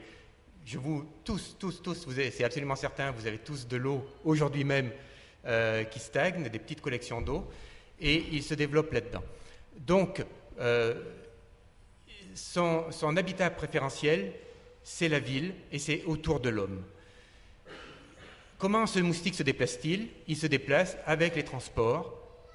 Soit il rentre dans les voitures, et puis il est arrivé d'Italie jusqu'à Monaco, jusqu'à Nice, jusqu'à Menton, jusqu'à Marseille, jusqu'à Montpellier, Toulouse maintenant, par la route, dans les voitures. Ou alors, intercontinental, il prend le bateau, non pas sous forme adulte, mais sous forme d'œuf, c'est-à-dire les femelles de moustiques vont pondre des œufs dans des récipients, comme les pneus, les vieux pneus par exemple, qui sont transportés d'un continent à l'autre. Et ça, c'est l'homme encore. Donc c'est la mondialisation. C'est un pur produit de la mondialisation. Donc là, ce n'est pas vraiment les changements climatiques, ce sont les changements sociétaux et environnementaux qui ont généré ce nouveau risque. Et effectivement, le risque, il existe, puisque l'épidémie, il transmet la dengue, mais il transmet également un autre virus qui s'appelle le virus chikungunya. Pour ceux qui se souviennent de ça, dans les années 2006, il y a eu une épidémie très importante à l'île de la Réunion, donc département français. 40% de la population a été touchée. La dengue, il y a eu une épidémie en 2010 en Martinique, avec Martinique, Guadeloupe, 70 000 cas, donc c'est encore la France. Et il y a eu des cas en 2010 à Nice et à Fréjus de dengue chikungunya. Alors très peu, il y a eu 2 cas à chaque fois, donc c'est très peu. Mais ça prouve simplement que nos régions, en raison de ces changements sociétaux et environnementaux, est à risque pour ce type de maladie. Maintenant, ça ne veut pas dire que les changements climatiques ne sont pas responsables parfois aussi certains risques, développement de risques. On a par exemple une autre maladie, alors si parmi vous il y en a qui ont des chiens, ils ont certainement entendu parler de la leishmaniose des chiens. Donc c'est transmis par un tout petit insecte, un petit moucheron qui s'appelle un phlébotome. Et manifestement la leishmaniose est en expansion vers le nord, à partir d'ici du Languedoc et la région PACA, parce que à cause du réchauffement climatique, ces petits insectes sont capables de gagner un petit peu plus. Alors pour le moment, c'est une maladie qui touche surtout les chiens. Elle peut toucher l'homme, mais c'est très rare. Il y a très peu de cas en France. Mais donc du coup, nous, on est attentifs pour vérifier que la situation ne se dégrade pas. Donc on a plein de situations différentes avec des modification de risque. Alors parfois le risque peut baisser, on a parlé de la peste, il n'y a plus de peste, et pourtant, alors la peste c'est pareil, ça a été la première une des premières maladies mondialisées, c'est-à-dire c'était une maladie qui était originaire d'Asie, du Moyen-Orient, et elle est arrivée par les grandes migrations, les transports par bateau, c'était une maladie du rat qui passe chez l'homme, et donc c'était une des premières maladies qui était liée aux changements sociétaux, et d'une certaine manière environnementaux, parce qu'elle se développait surtout dans les villes. La peste a disparu. Donc, il y a des choses qui disparaissent et des choses et des risques qui se développent, qui sont liés au vecteur. Les sociétés savantes comme la vôtre étudient, bien sûr, réfléchissent à ces problèmes-là. Quels sont les moyens d'action? J'allais dire, comment est-ce qu'on peut empêcher un moustique de prendre le bateau? Comment est-ce qu'on peut empêcher les gens de laisser de l'eau sur leur balcon? Il faut faire couler le bateau. Il n'y a que cette solution. Oui. Non, un moustique, vous pouvez pas. Enfin, de toute façon, le problème de ces maladies, alors les maladies à vecteurs, c'est très compliqué puisque d'abord, elles peuvent évoluer d'un point à l'autre, si vous voulez. Donc c'est vrai qu'elles peuvent changer d'un continent à l'autre et qu'elles évoluent. Mais c'est vrai que très sincèrement, on est un petit peu réduit. La seule solution qu'il peut y avoir, c'est de donner des consignes.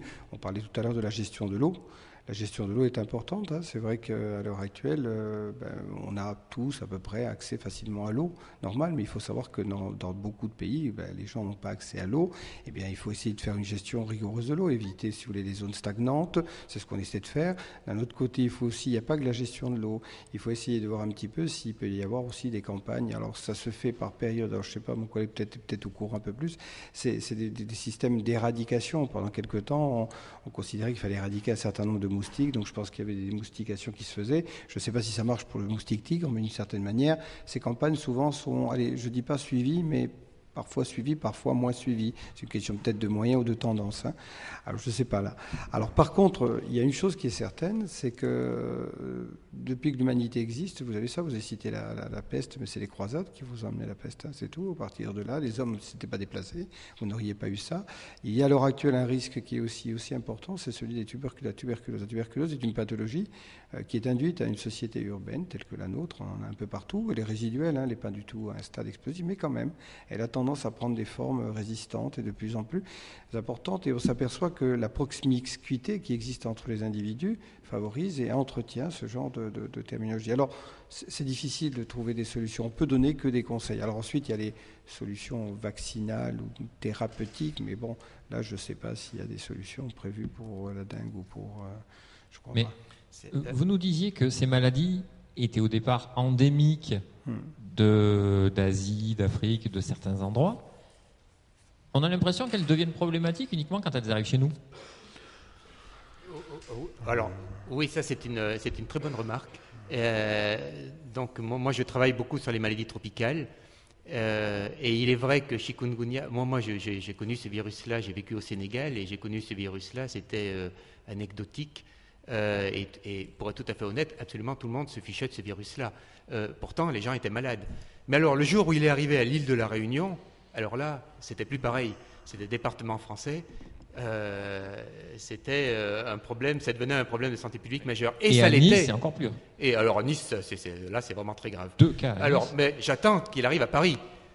Et alors là, ça va être vraiment, on va prendre le problème à bras le corps, c'est sûr. Si c'est à Prat, bon, je ne suis pas sûr que tout le monde s'inquiète, mais à Paris, c'est sûr que ça va être un problème. Alors, du coup, effectivement, qu'est-ce que c'est qu'une maladie émergente ? Toutes les maladies humaines, pratiquement, viennent de maladies animales.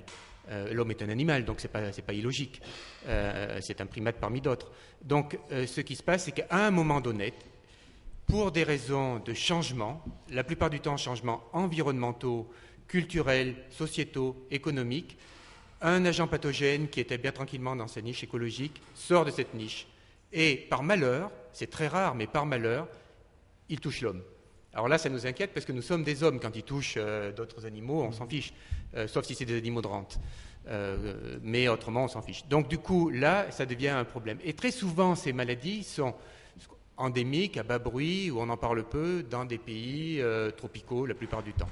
À partir du moment où ça se met à toucher effectivement les pays développés, ça devient un problème sérieux.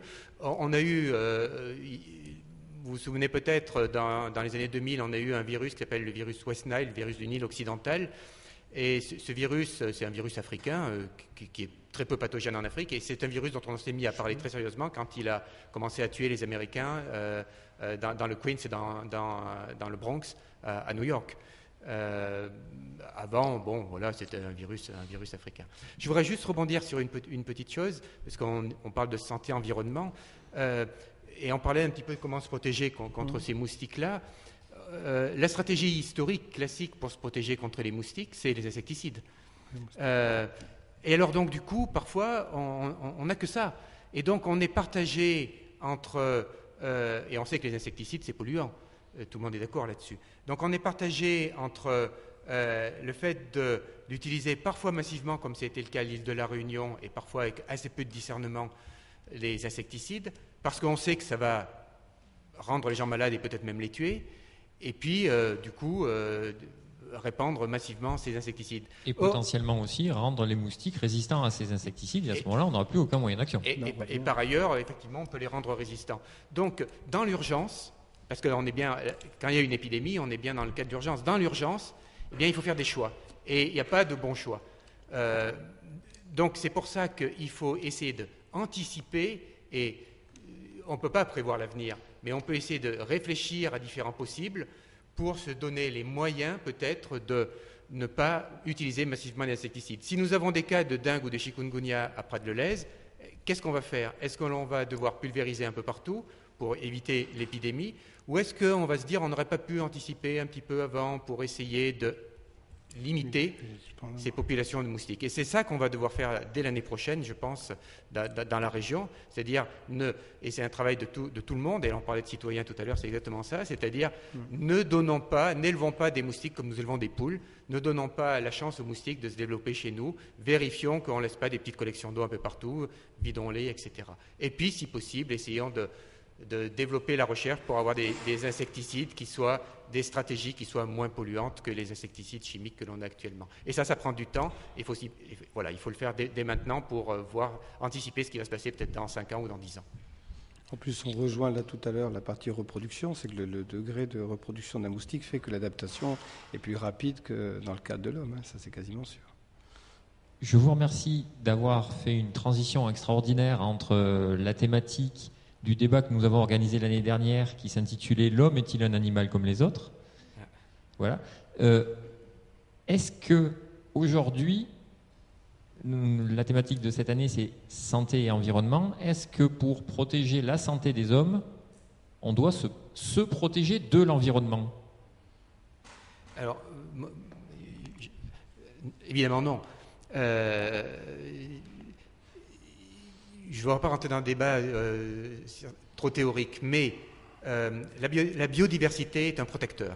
Alors, c'est un paradoxe, mais c'est intéressant. C'est-à-dire que la biodiversité, ça inclut la biodiversité des agents pathogènes. Donc, ça veut dire que si on défend la biodiversité, on défend aussi les virus, les bactéries et les parasites. Ils en sont une composante importante. Si on offre à ces parasites suffisamment de niches écologiques, il y aura beaucoup d'espèces différentes de parasites, mais ils vont être dilués dans cet environnement et dans cet écosystème. En revanche, si on réduit la biodiversité, on va sélectionner 1 ou 2 agents pathogènes qui vont se répandre massivement dans cet écosystème. C'est le cas des élevages de poules concentrationnaires, où on est obligé de vacciner massivement et de traiter les poules sous antibiotiques pour éviter quelques virus très pathogènes pour les poules. C'est comme ça qu'on se retrouve avec les problèmes de grippe aviaire qui... Exactement. Et c'est la même chose pour tout. Et c'est la même chose pour les virus qui touchent l'homme dans les villes, parce que dans les villes, qu'est-ce qu'on a? On a surtout de l'homme. On a assez peu de biodiversité, elle est réduite. Donc, du coup, on est un peu comme les élevages de poules concentrationnaires. Donc, la biodiversité, le paradoxe, c'est que, oui, il y a beaucoup d'agents pathogènes, beaucoup de virus, beaucoup de bactéries présents, mais ils sont dilués et donc ils ne génèrent pas d'épidémies. Les épidémies, la plupart du temps, viennent lorsque on a surpopulation d'une seule espèce qui fait le nid de la diffusion d'une seule espèce de virus ou de bactéries. Donc oui, bien sûr, la biodiversité et un environnement varié généralement protège l'homme des maladies. Donc, ce que je voulais compléter dans la même série, c'est que finalement, dans cette biodiversité, il y a quand même une compétition entre organismes aussi qui s'effectue. Et aussi, il peut y avoir, bien entendu, automatiquement des organismes qui sont contrebalancés par d'autres. Tous ces animaux possèdent aussi, bien entendu, leur propre vecteur, on va dire, ou quelque part, leur propre maladie émergente. Et il en est de même, si vous voulez, pour les bactéries. Il faut bien voir une chose, c'est qu'à l'heure actuelle, nous sommes dans une société hygiéniste, très fortement hygiéniste. Il n'est pas certain que cette tendance soit tout le temps louable. Il y a peut-être dans certains excès de l'hygiénisme, si vous voulez, une sélectivité qui se fait. C'est le problème de tous les hôpitaux publics et autres. C'est-à-dire qu'à force de faire de la sélection à un tel stade, on ne sait plus exactement ce qui est dangereux. C'est bien qu'il reste une bactérie qui jusqu'ici ne l'était pas, qui devient elle-même quasiment spécialisée dans, j'allais dire, telle ou telle affection. Donc il faut faire attention. Il y a de toute façon, l'environnement lui-même, c'est quand même une capacité de vous donner donc quand même des possibilités, on le disait tout à l'heure, d'adaptation, de micro-adaptations. Il y a des macro-adaptations, mais il y a des micro-adaptations qu'on fait au quotidien. Et ne serait-ce que très tôt.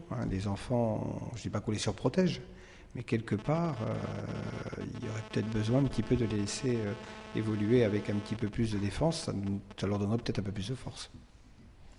Vous avez dit tout à l'heure qu'il faut que les scientifiques invitent les pouvoirs publics à leur donner les moyens de prévoir, de mettre en place des protocoles, si je puis dire, de réaction contre d'éventuelles maladies qui pourraient arriver dans un futur proche. Pourquoi est-ce que les pouvoirs publics ne mettent pas en place ces mêmes protocoles pour lutter contre les effets des antennes relais ? Je sais pas. Non, j'ai aucune idée. Non, si vous voulez, je pense que c'est plus évident quand on voit un vecteur comme ça se voit, ça se mesure, on peut beaucoup mieux l'individualiser. Et puis en plus, je pense que dans le collectif mental de nous tous, on ne mesure pas la même chose. C'est-à-dire que quand vous avez une maladie infectieuse, elle fait peur à tout le monde et tout de suite voit toute l'incidence, on voit tout de suite que c'est souvent la mort. Il est rare de dire, à l'heure actuelle, et quand même ce serait même exagéré, que le fait de téléphoner vous fasse mourir, comme il l'a dit tout à l'heure. C'est très, très difficile. Donc je pense qu'il faut savoir mettre ce qu'on appelle une zone de risque, une zone bénéfice-risque, et souvent ce que font d'ailleurs les politiques, et d'ailleurs même les scientifiques, d'ailleurs quand ils prennent une décision pour savoir si on garde ou on ne fait pas, on essaie d'évaluer, on nous demande quand même dans la zone bénéfice-risque où on se situe. Tout est très relatif en fonction du paramètre que l'on va utiliser, du milieu, du domaine. Mais par contre, c'est vrai qu'il y en a certains, c'est beaucoup peut-être plus facile. Et encore, là je ne suis pas sûr que c'est très volatile la moustique, mais c'est beaucoup plus matériel quand même. Autre question, est-ce que vous pensez que les applications iPhone qui éloignent les moustiques peuvent être une solution pour lutter contre les maladies à vecteurs ? Oui, alors ça c'est une grosse connerie. Donc je vous le dis tout de suite, ça ne marche pas. Donc ne vous laissez pas abuser. Il y a un certain nombre de choses qu'on trouve, y compris en pharmacie, qui enrichissent certainement beaucoup de commerçants. Bon, je peux le dire, je ne citerai pas de marque parce que je ne connais pas les marques, mais on vous vend des bracelets, par exemple, protecteurs avec des répulsifs sur ces bracelets. Ça doit valoir dans les 12 €. Je ne sais pas s'il y a des pharmaciens parmi vous, mais enfin, c'est des conneries. Ça ne marche pas. Donc il y a des choses qui marchent. On les connaît, c'est sur les sites du ministère de la Santé, les pharmaciens le savent de toute manière.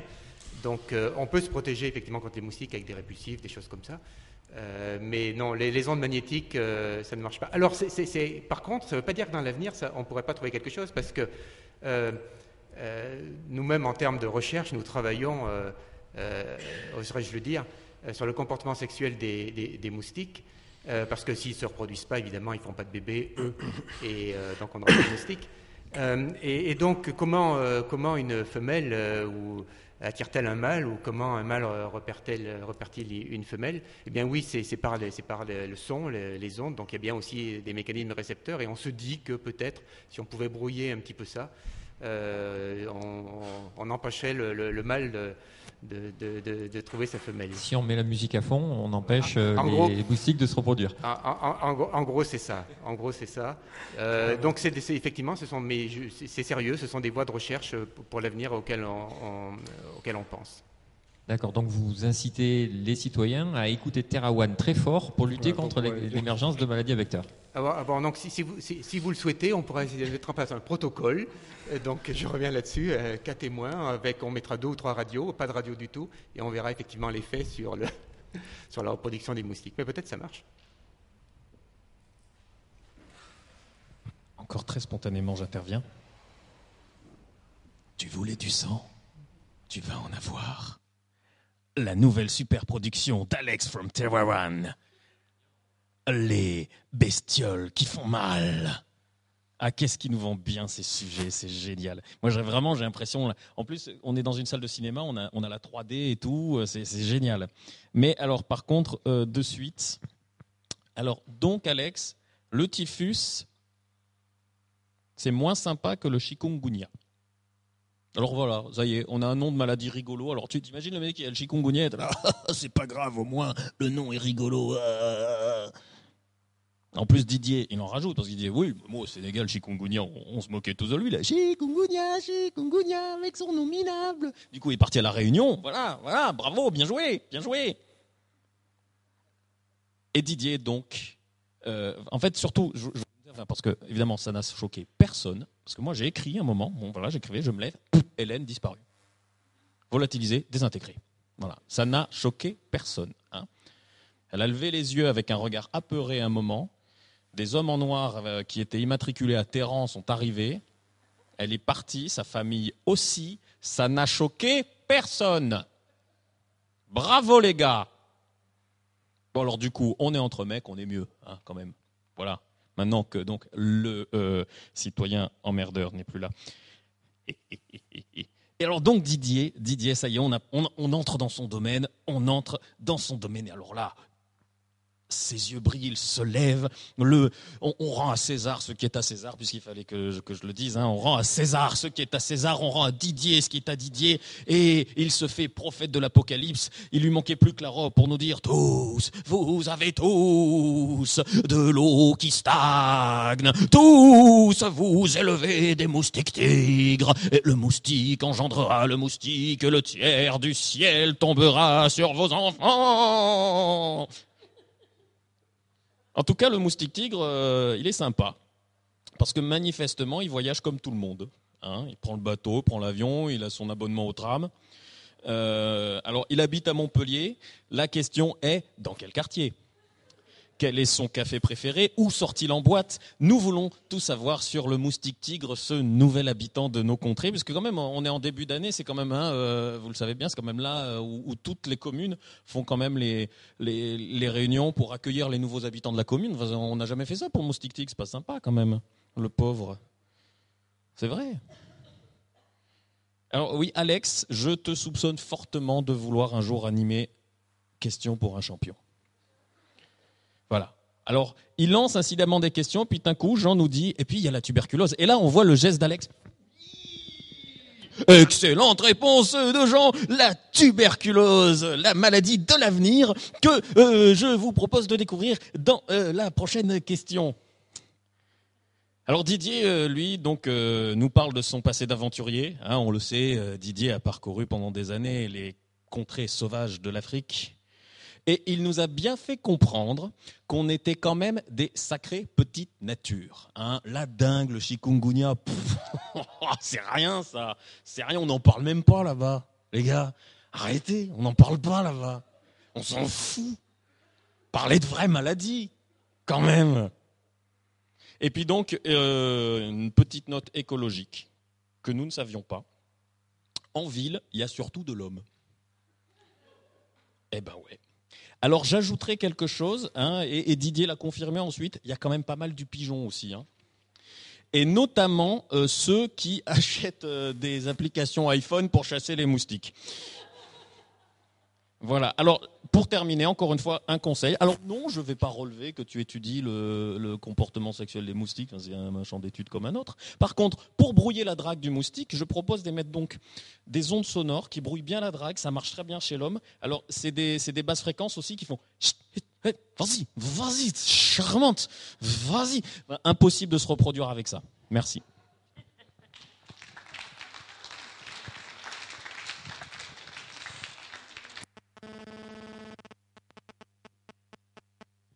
Bien, maintenant, je vous propose à vous, public, de poser vos questions à nos intervenants. Si vous avez des soucis de santé qui sont liés à un moustique, si vous avez des idées à proposer pour lutter contre les problèmes d'antenne relais. Si vous avez des questions, c'est à vous. Par contre, un petit problème technique, n'oubliez pas de parler dans le micro parce que c'est enregistré.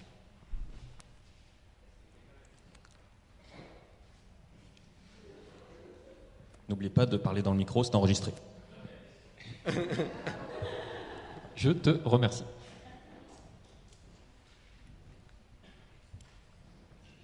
Tout le monde va bien ou tout le monde s'en fout?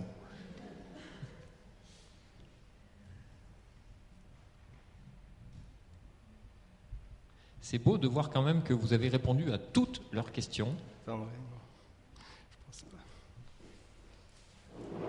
Vraiment pas?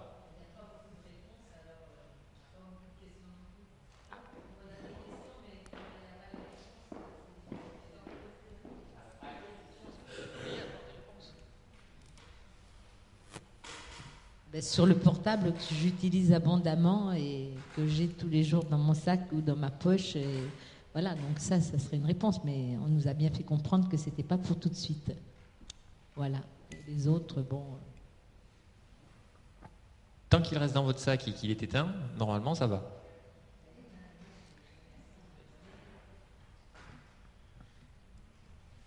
Oui.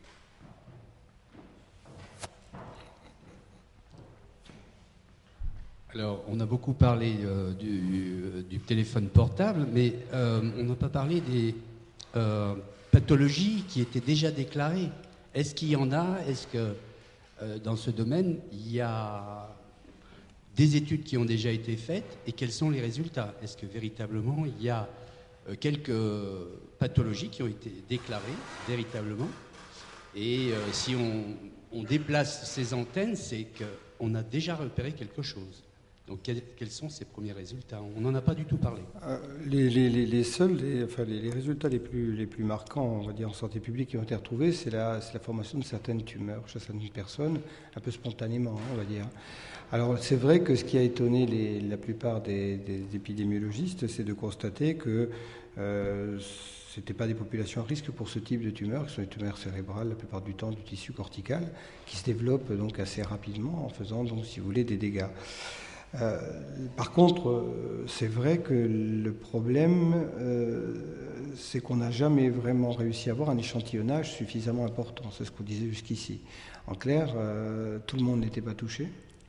Il n'y avait pas vraiment non plus dans les études, enfin je ne les connais pas toutes, mais il n'y a pas vraiment, si vous voulez, une répartition égale dans la population. C'est-à-dire qu'on ne peut pas dire qu'il y ait plus de femmes que d'hommes. Vous voyez ce que je veux dire? Qu'il y a un risque en plus en fonction du genre, parce qu'il peut y avoir ce genre de répartition. Et pour une onde, ce qui peut être aussi le plus important, c'est l'usage. Or souvent, là on l'a constaté, c'est plutôt pour les gens qui étaient plus près, pas tellement des antennes relais, mais plutôt tout près, si vous voulez, des systèmes, des grandes centrales électriques ou autres. C'est plutôt ces systèmes-là qui posaient beaucoup plus de problèmes en termes de, on va dire, d'incidence. Or, l'électricité, vous en avez besoin, et ça, c'est difficile à déplacer. Donc, il n'y a pas vraiment eu, j'allais dire, jusqu'ici, des cohortes importantes. Alors ensuite, il y a quand même une autre vérité qu'il faut dire, c'est qu'à l'heure actuelle, on a peut-être d'autres choses qui ne sont pas aussi évidentes que cela, qui peuvent être constatées. Par exemple, il y a des variations du rythme du sommeil qui est certainement peut-être ou peut être perturbé. Des gens ont signalé cela dans certaines études aussi. Mais ça, vous savez, il y a des gens qui vont se dire « je dors mal pour d'autres raisons ». Mais personne ne fera le lien de cause à effet.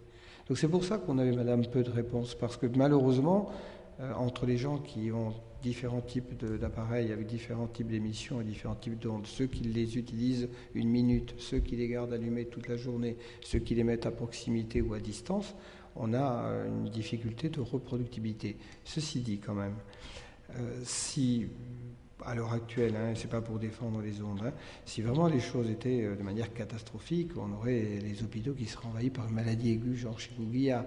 C'est pas le cas.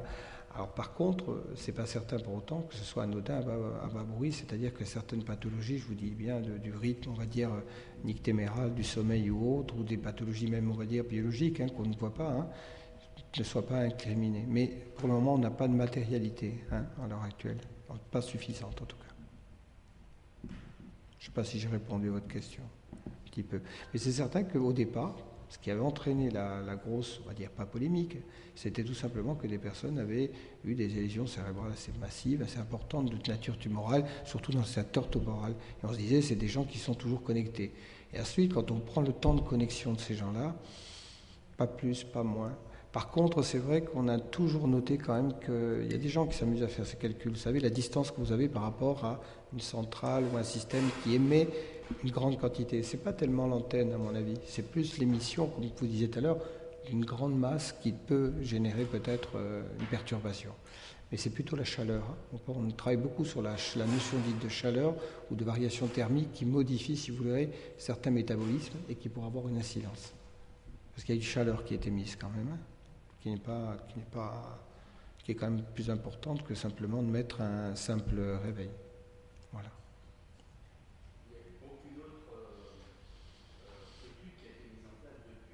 Si, il y a des gens qui travaillent, il y a des études, vous aviez d'ailleurs à Montpellier Bastide et d'autres qui ont travaillé dessus, en immunologie et autres, qui essaient, si vous voulez, de trouver des...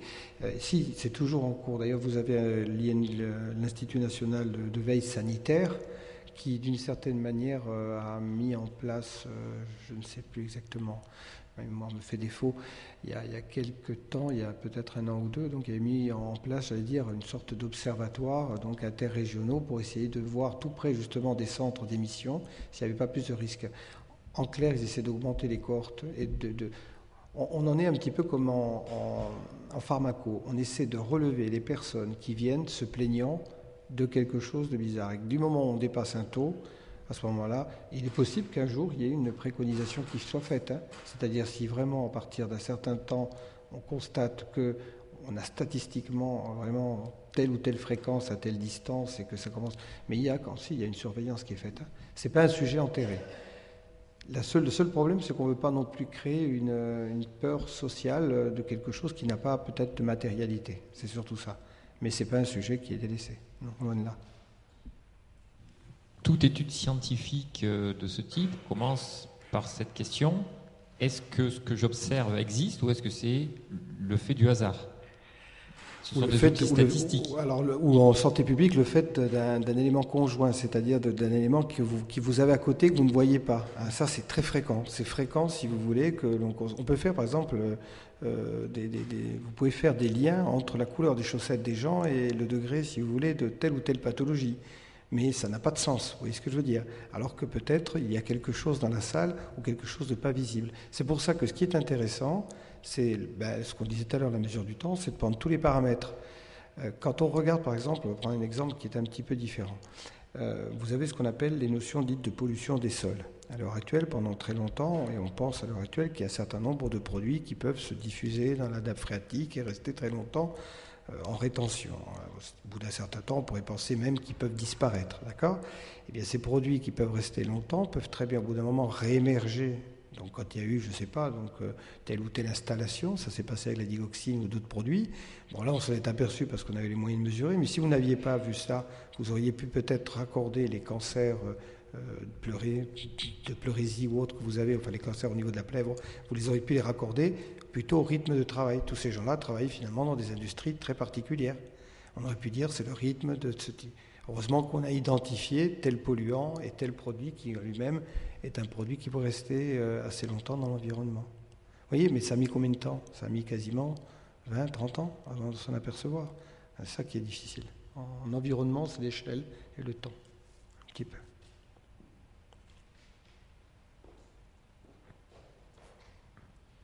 On parlait tout à l'heure d'échantillonnage. Je me demandais en fait pourquoi, parce que j'ai lu la dernière enquête de l'INPES auprès des médecins généralistes, où en fait on se rend compte que très peu de médecins généralistes posent la question du contexte environnemental des patients.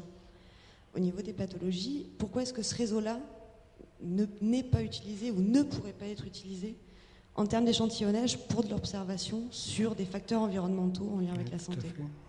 Tout à fait, oui, bien entendu. C'est-à-dire qu'en réalité, le problème, c'est qu'à l'heure actuelle, il y a en médecine, comme d'ailleurs dans des tas de données, il y a un isolement du professionnel de santé et du patient. On disait tout à l'heure que le citoyen était ennuyeux. À vrai dire, il faut qu'il soit bien informé, pas surinformé ou mésinformé, bien informé pour qu'il puisse, donc, avec éventuellement son médecin, constituer dans un environnement un élément d'information. À l'heure actuelle, ces petites unités, elles ne sont pas suffisamment pertinentes. Il n'existe pas ces unités en santé publique, même en Europe ni dans le monde. Vous avez la plupart du temps ou des grosses sociétés comme nous, les autres, ou des structures qui essaient de glaner des informations à droite à gauche. Mais la meilleure information, finalement, c'est celle que l'on peut avoir entre un patient qui est informé, qui la donne à un médecin et qui la recueille. Ça existe en infectiologie. Tous les systèmes de réseau de veille infectieuse, la grippe ou le reste marchent très très bien, on va dire. Quasiment, d'ailleurs, vous avez une carte qui évolue. Ça pourrait être pareil pour les moustiques, hein, ça pourrait être pareil pour ce type de document. La difficulté dans le cadre des ondes, c'est qu'on est... techniquement, on sait ce que c'est comme type de production scientifique. On sait que c'est de basse fréquence, haute fréquence, et puis il y a d'autres types de catégories. Mais on a du mal ensuite, quand on reproduit ça sur l'animal, on ne constate pas automatiquement des dégâts. Vous voyez ce que je veux dire? On constate plutôt des modifications du comportement plutôt que des dégâts. Donc au bout d'un moment, on vous dit, c'est pas mauvais, c'est pas méchant. Mais personne n'a fait la somme de tout dans un même endroit, personne n'a fait la somme de tout dans des conditions qui sont peut-être de fréquence supérieure à la normale. Et puis ensuite, il faut bien voir que je vous téléphone à Montpellier, mais si je vous téléphone ailleurs, vous avez des ondes qui arrivent d'ailleurs. Vous voyez ce que je veux dire? On a du mal à quantifier cela. Par contre, c'est vrai que plus on sera prêt de prendre l'information à la source auprès d'un citoyen avec la possibilité d'avoir un médecin référent ou quelqu'un, donc, ou une équipe qui soit référencée avec une charte ou un rôle, plus vite on peut peut-être remonter des informations que l'on pourra vérifier. Ça, c'est certain. Mais ça, c'est pas fait. En tout cas, pas à ma connaissance. J'avais 2 questions à vous poser. La première, ça concerne, ça a été dit par la dame qui est partie. Je ne sais pas si vous pouvez y répondre, en tout cas, j'espère. Ça concerne un mot barbare qu'elle a utilisé lié à des hommes ou des femmes qui vivaient dans des grottes. Je n'ai pas tout compris. Je ne sais pas si vous pouvez nous en dire un peu plus. Hypersensible, c'est ça? C'est ce que j'ai compris là tout à l'heure. L'hyperacousie ou hypersensibilité, je ne sais pas. C'est-à-dire, je sais, enfin, je connais pas les. Non, vous savez pas. Je connais pas, si vous voulez, l'expérience. Parce que une chose est sûre, c'est que c'est difficile enfin, c'est difficile avec une population comme ça de se faire. Ça, on est dans des situations un petit peu extrêmes, c'est-à-dire qu'il est certain que dans les populations, on n'est pas homogène. Il est certain qu'on n'est pas tous de la même manière sensibles. Il y a certainement des gens qui ne supportent pas les ondes radio, et ça c'est certain, et il y en a d'autres qui les supportent. En clair, pour des raisons de seuil, d'audition, de confort et autres. D'accord ? C'est pas automatiquement de la maladie. Hein. On parle automatiquement d'une sensibilité interindividuelle, ça c'est certain. De là à s'enfermer dans une grotte, je ne sais pas si c'est un moyen de protection. Quand vous parlez de sensibilité, c'est jusqu'à quel seuil ? En général, quand on parle de sensibilité, quand on parle de sensibilité, c'est pas de quoi on parle. Hein. En clair, si vous voulez, quand je vous parle de sensibilité, c'est pas tellement de dire qu'il y a des gens qui sont plus fragiles que d'autres. Ça veut dire en réalité que dans une population, on est tous sensibles, c'est-à-dire on va percevoir un signal, une onde, quelque chose, mais pour le même signal, nous n'allons pas tous avoir la même accoutumance, la même, on va dire, si vous voulez, la même persistance donc à le supporter, etc. Et ça, c'est purement neurologique, hein, c'est personnel, hein, c'est pas autre chose. Alors ça, c'est pas un signe pathologique, c'est un signe individuel, vous voyez ce que je veux dire, c'est pas du tout ça qui vous entraîne une maladie, en aucun cas. Hein. Par contre, il peut y avoir, si vous voulez, l'inverse, et c'est ce qui est plus terrible, c'est que votre sensibilité, vous l'ayez, j'allais dire, trop forte, enfin pas trop forte, trop faible, et du coup, vous pouvez vous permettre d'augmenter des doses, et là, vous pouvez avoir des dégâts. Et ça, ce sont des choses qui sont beaucoup plus difficiles à mesurer. Mais pour une onde, c'est difficile. Pour une maladie, c'est plus facile à faire. L'allergie, par exemple, c'est très facile à faire, ça. Vous me permettez justement de rebondir sur ma deuxième question, qu'on n'a pas abordée là, mais peut-être on va le faire. Ça concernait justement la sensibilité, les allergies. Les allergies, a priori, d'après ce que je sais, c'est une hypersensibilité à... Mais il y a une variation environnementale, hein, ça voilà. C'est certain. Et est-ce que vous pourriez nous en dire, je sais pas, plus ou plus je ne pourrais pas dire plus parce qu'on n'en a pas parlé, mais est-ce que vous pouvez aborder le sujet ou est-ce qu'on peut évoquer le problème des allergies dans l'environnement, liées à l'environnement, oui. Parce qu'on constate de plus en plus un développement d'allergies. Et on ne sait pas trop à quoi c'est dû. Déjà, enfin, une chose est sûre qui est connue de tout le monde, c'est que vous avez un système à l'heure actuelle qui est polyallergique en raison du fait que d'abord il y a une sélection dans la population elle-même.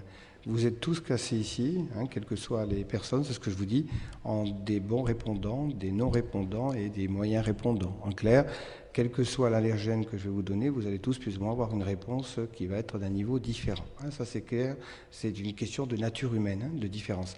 Ensuite, la grosse problématique, c'est que notre environnement, il bouge beaucoup, on l'a vu avec le moustique, mais vous avez des variations saisonnières de température qui font que vous avez des poussières qui peuvent être, donc, si vous voulez, plaquées au sol. Par exemple, dans les zones urbaines, à l'heure actuelle, on le sait, il y a des particules qui sont au-delà ou en dessous de 2,5 microns, on appelle les particules PM2,5, c'est un nom assez savant, qui sont des particules qui en elles-mêmes sont à l'origine d'aggravation d'asthme, de bronchiolite qu'on ne trouvait pas ailleurs dans tout simplement du temps de Duguay-Clin, pour le reprendre à un autre moment. Ces particules, elles sont issues, bien entendu, des véhicules, ça on le sait très bien, c'est pour ça que le diesel, ils sont en train de le descendre un peu, ce qui est quasiment logique, mais il n'y a pas que les véhicules, il peut y avoir tout simplement le fait qu'on a des modifications climatiques qui font que des particules tout à fait notables, même des arbres, si vous voulez, avec des pollens, vont se trouver concentrés dans un environnement de manière anormale à un moment donné. Donc si vous voulez, vous voyez que c'est quelque chose de très mouvant. Vous avez la personne en elle-même qui a des capacités ou non d'être adaptée, en clair, ou pas qui va répondre. Et puis c'est surtout, ensuite, vous avez un environnement. En tout cas, une chose est sûre, c'est que le nombre de particules a considérablement augmenté dans les zones urbaines depuis pas mal d'années. Le fait que les collectivités territoriales aient planté à outrance des cyprès, oui, ça, par exemple, entraîne aussi les acacias d'ailleurs sur vos routes. Des acacias, des platanes. Tous ces éléments-là sont normalement des causes d'augmentation de risque. Mais ça, c'est plus naturel. C'est autre chose. Oui, mais c'est une modification de l'environnement quand même. Oui, mais c'est l'homme qui normalement a amené petit à petit toutes ces modifications. Ouais. J'ai compris ce que vous m'expliquez par rapport aux micro-particules qui pouvaient avoir des incidences en fonction de la sensibilité des uns et des autres. Par contre, pour le cyprès, je n'ai pas très bien compris. Je sais effectivement, j'ai bien eu connaissance que c'est un facteur d'augmentation des allergies, mais pourquoi tout simplement parce qu'il y a des saturations de l'arbre respiratoire. Vous saturez. Ce sont des petites particules qui ne sont pas, si vous voulez, elles ne se défont pas, elles sont solides. La plupart du temps, vous avez dedans donc, des éléments à base de métaux ou autres, d'accord ? Donc en réalité, c'est d'ailleurs la première source souvent cancérogénèse pulmonaire, de risque, vous voyez. Donc en réalité, ces particules, quand elles se plaquent, si vous voulez, au niveau de l'arbre respiratoire, pour faire schématique, votre arbre respiratoire, il fonctionne pas réellement. Alors pourquoi les tout petits ? Tout simplement parce que l'arbre respiratoire en a tout petit, et je ne suis pas un spécialiste de la question, mais il suffit d'en avoir quelques données, c'est tout simplement un système qui est quasiment neuf, il n'y a pas grand-chose. Vous avez très peu de cils vibratiles, c'est assez fin, et du moment où vous saturez avec la couche superficielle, vous allez avoir une souffrance respiratoire. Alors il y a une cause aussi qui est induite, elle est quand même, si vous voulez, liée aussi, vous savez, quand on parle de variation de température, c'est que ces particules ne précipitent pas n'importe comment. Quand il fait très très chaud, vous allez avoir tendance à avoir un plaquage au sol thermique de ces éléments-là. C'est pour ça qu'on encourage la plupart du temps, quand il fait chaud, à diminuer les émissions de ces particules-là. Et ça, c'est plus climatologique. D'ailleurs, vous avez plus des températures à l'heure actuelle qui sont proches d'une zone tropicale parfois, ici, que des zones méditerranéennes, telles quelles.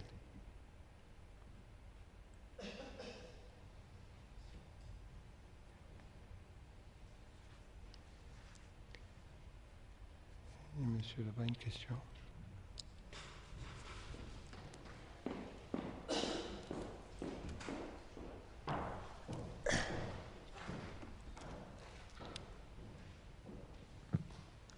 Je voulais poser une question concernant le moustique tigre.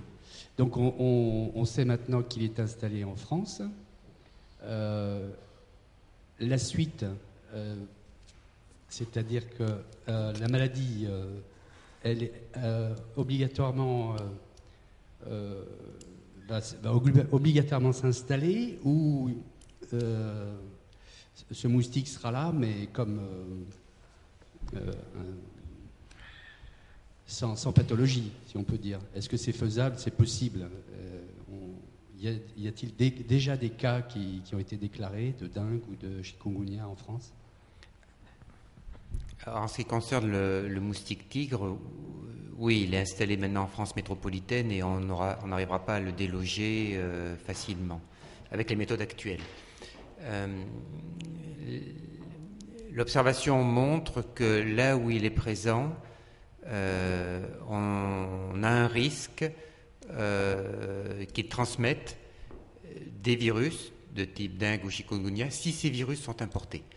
Donc, pour qu'il y ait une transmission, qu'il y ait des cas, des malades de dengue ou de chikungunya, par exemple, à Montpellier ou à Marseille ou à Nice, il faut donc deux choses, que le moustique soit présent, c'est fait. Et la deuxième condition, c'est qu'il faut que le virus soit introduit. Alors, ça, on n'en a pas parlé, mais c'est également un changement environnemental important, culturel, sociétal. C'est-à-dire que les gens voyagent beaucoup. Il n'y a pas que les moustiques qui voyagent. Et donc, en voyageant, soit pour le tourisme, soit pour des raisons professionnelles, on peut aller dans des pays où les virus sont déjà présents, par exemple l'Asie pour la dengue, l'Afrique pour chikungunya, et rapporter le virus, parce que le virus, on va le porter pendant quelques jours. Si quelqu'un rapporte le virus, se fait donc piquer en Afrique ou en Asie et se fait contaminer par le virus dengue ou chikungunya, revient ici à Montpellier et ensuite se fait piquer par un moustique local, il peut initier un foyer local. Donc c'est quelque chose qui est attendu et c'est quelque chose qui s'est passé en 2010 avec 2 cas de dengue à Fréjus et 2 cas de dengue à Nice et 2 cas de chikungunya à Fréjus. Et donc ça se produira dans l'avenir. Et c'est pas si grave que ça. Il ne faut pas non plus dramatiser. Je me plais à rappeler que au siècle dernier, enfin au siècle d'avant, donc 19e siècle, jusqu'au début du 20e siècle, il y avait beaucoup de paludisme dans la région. Au 19e siècle, il y avait beaucoup de paludisme. À Aigues-Mortes, 17-18e siècle, la moitié de la ville d'Aigues-Mortes est morte du paludisme. Donc maintenant, les moustiques sont toujours là. Les moustiques qui transmettaient le paludisme à l'époque sont toujours là. Mais il n'y a plus de paludisme. Pourquoi ? Parce que il n'y a pratiquement plus de contact. Ce sont des moustiques qui, eux, vivent dans les marécages, contrairement aux moustiques tigres qui vivent dans les maisons. Donc il n'y a pratiquement plus de contact entre ces moustiques et des habitants qui rapporteraient des parasites du paludisme d'Afrique, par exemple. Donc il faut qu'un certain nombre de conditions soient réunies. Le pire n'est pas toujours sûr. Mais il y aura quand même des foyers, c'est sûr et certain. Et ces foyers, il suffira de les détecter avec les réseaux sentinelles en particulier dont on a parlé, qui fonctionnent plutôt bien en France, et de faire attention ensuite que les foyers ne s'étendent pas. Mais des cas, oui, c'est sûr qu'on en aura, et de mon point de vue, c'est quand même pas si grave que ça. Et je le redis, quand on a eu 300 000 cas à l'île de la Réunion, ça a beaucoup ému les gens de l'île de la Réunion, ça a beaucoup les gens du ministère de la Santé. Il y a quand même un préfet qui a été limogé, un directeur de l'ARS qui s'appelait la DRAS, qui a été appelé à d'autres fonctions. Alors les pauvres, ils y étaient vraiment pour rien, mais c'était une solution politique à un problème qui était un problème sanitaire et écologique.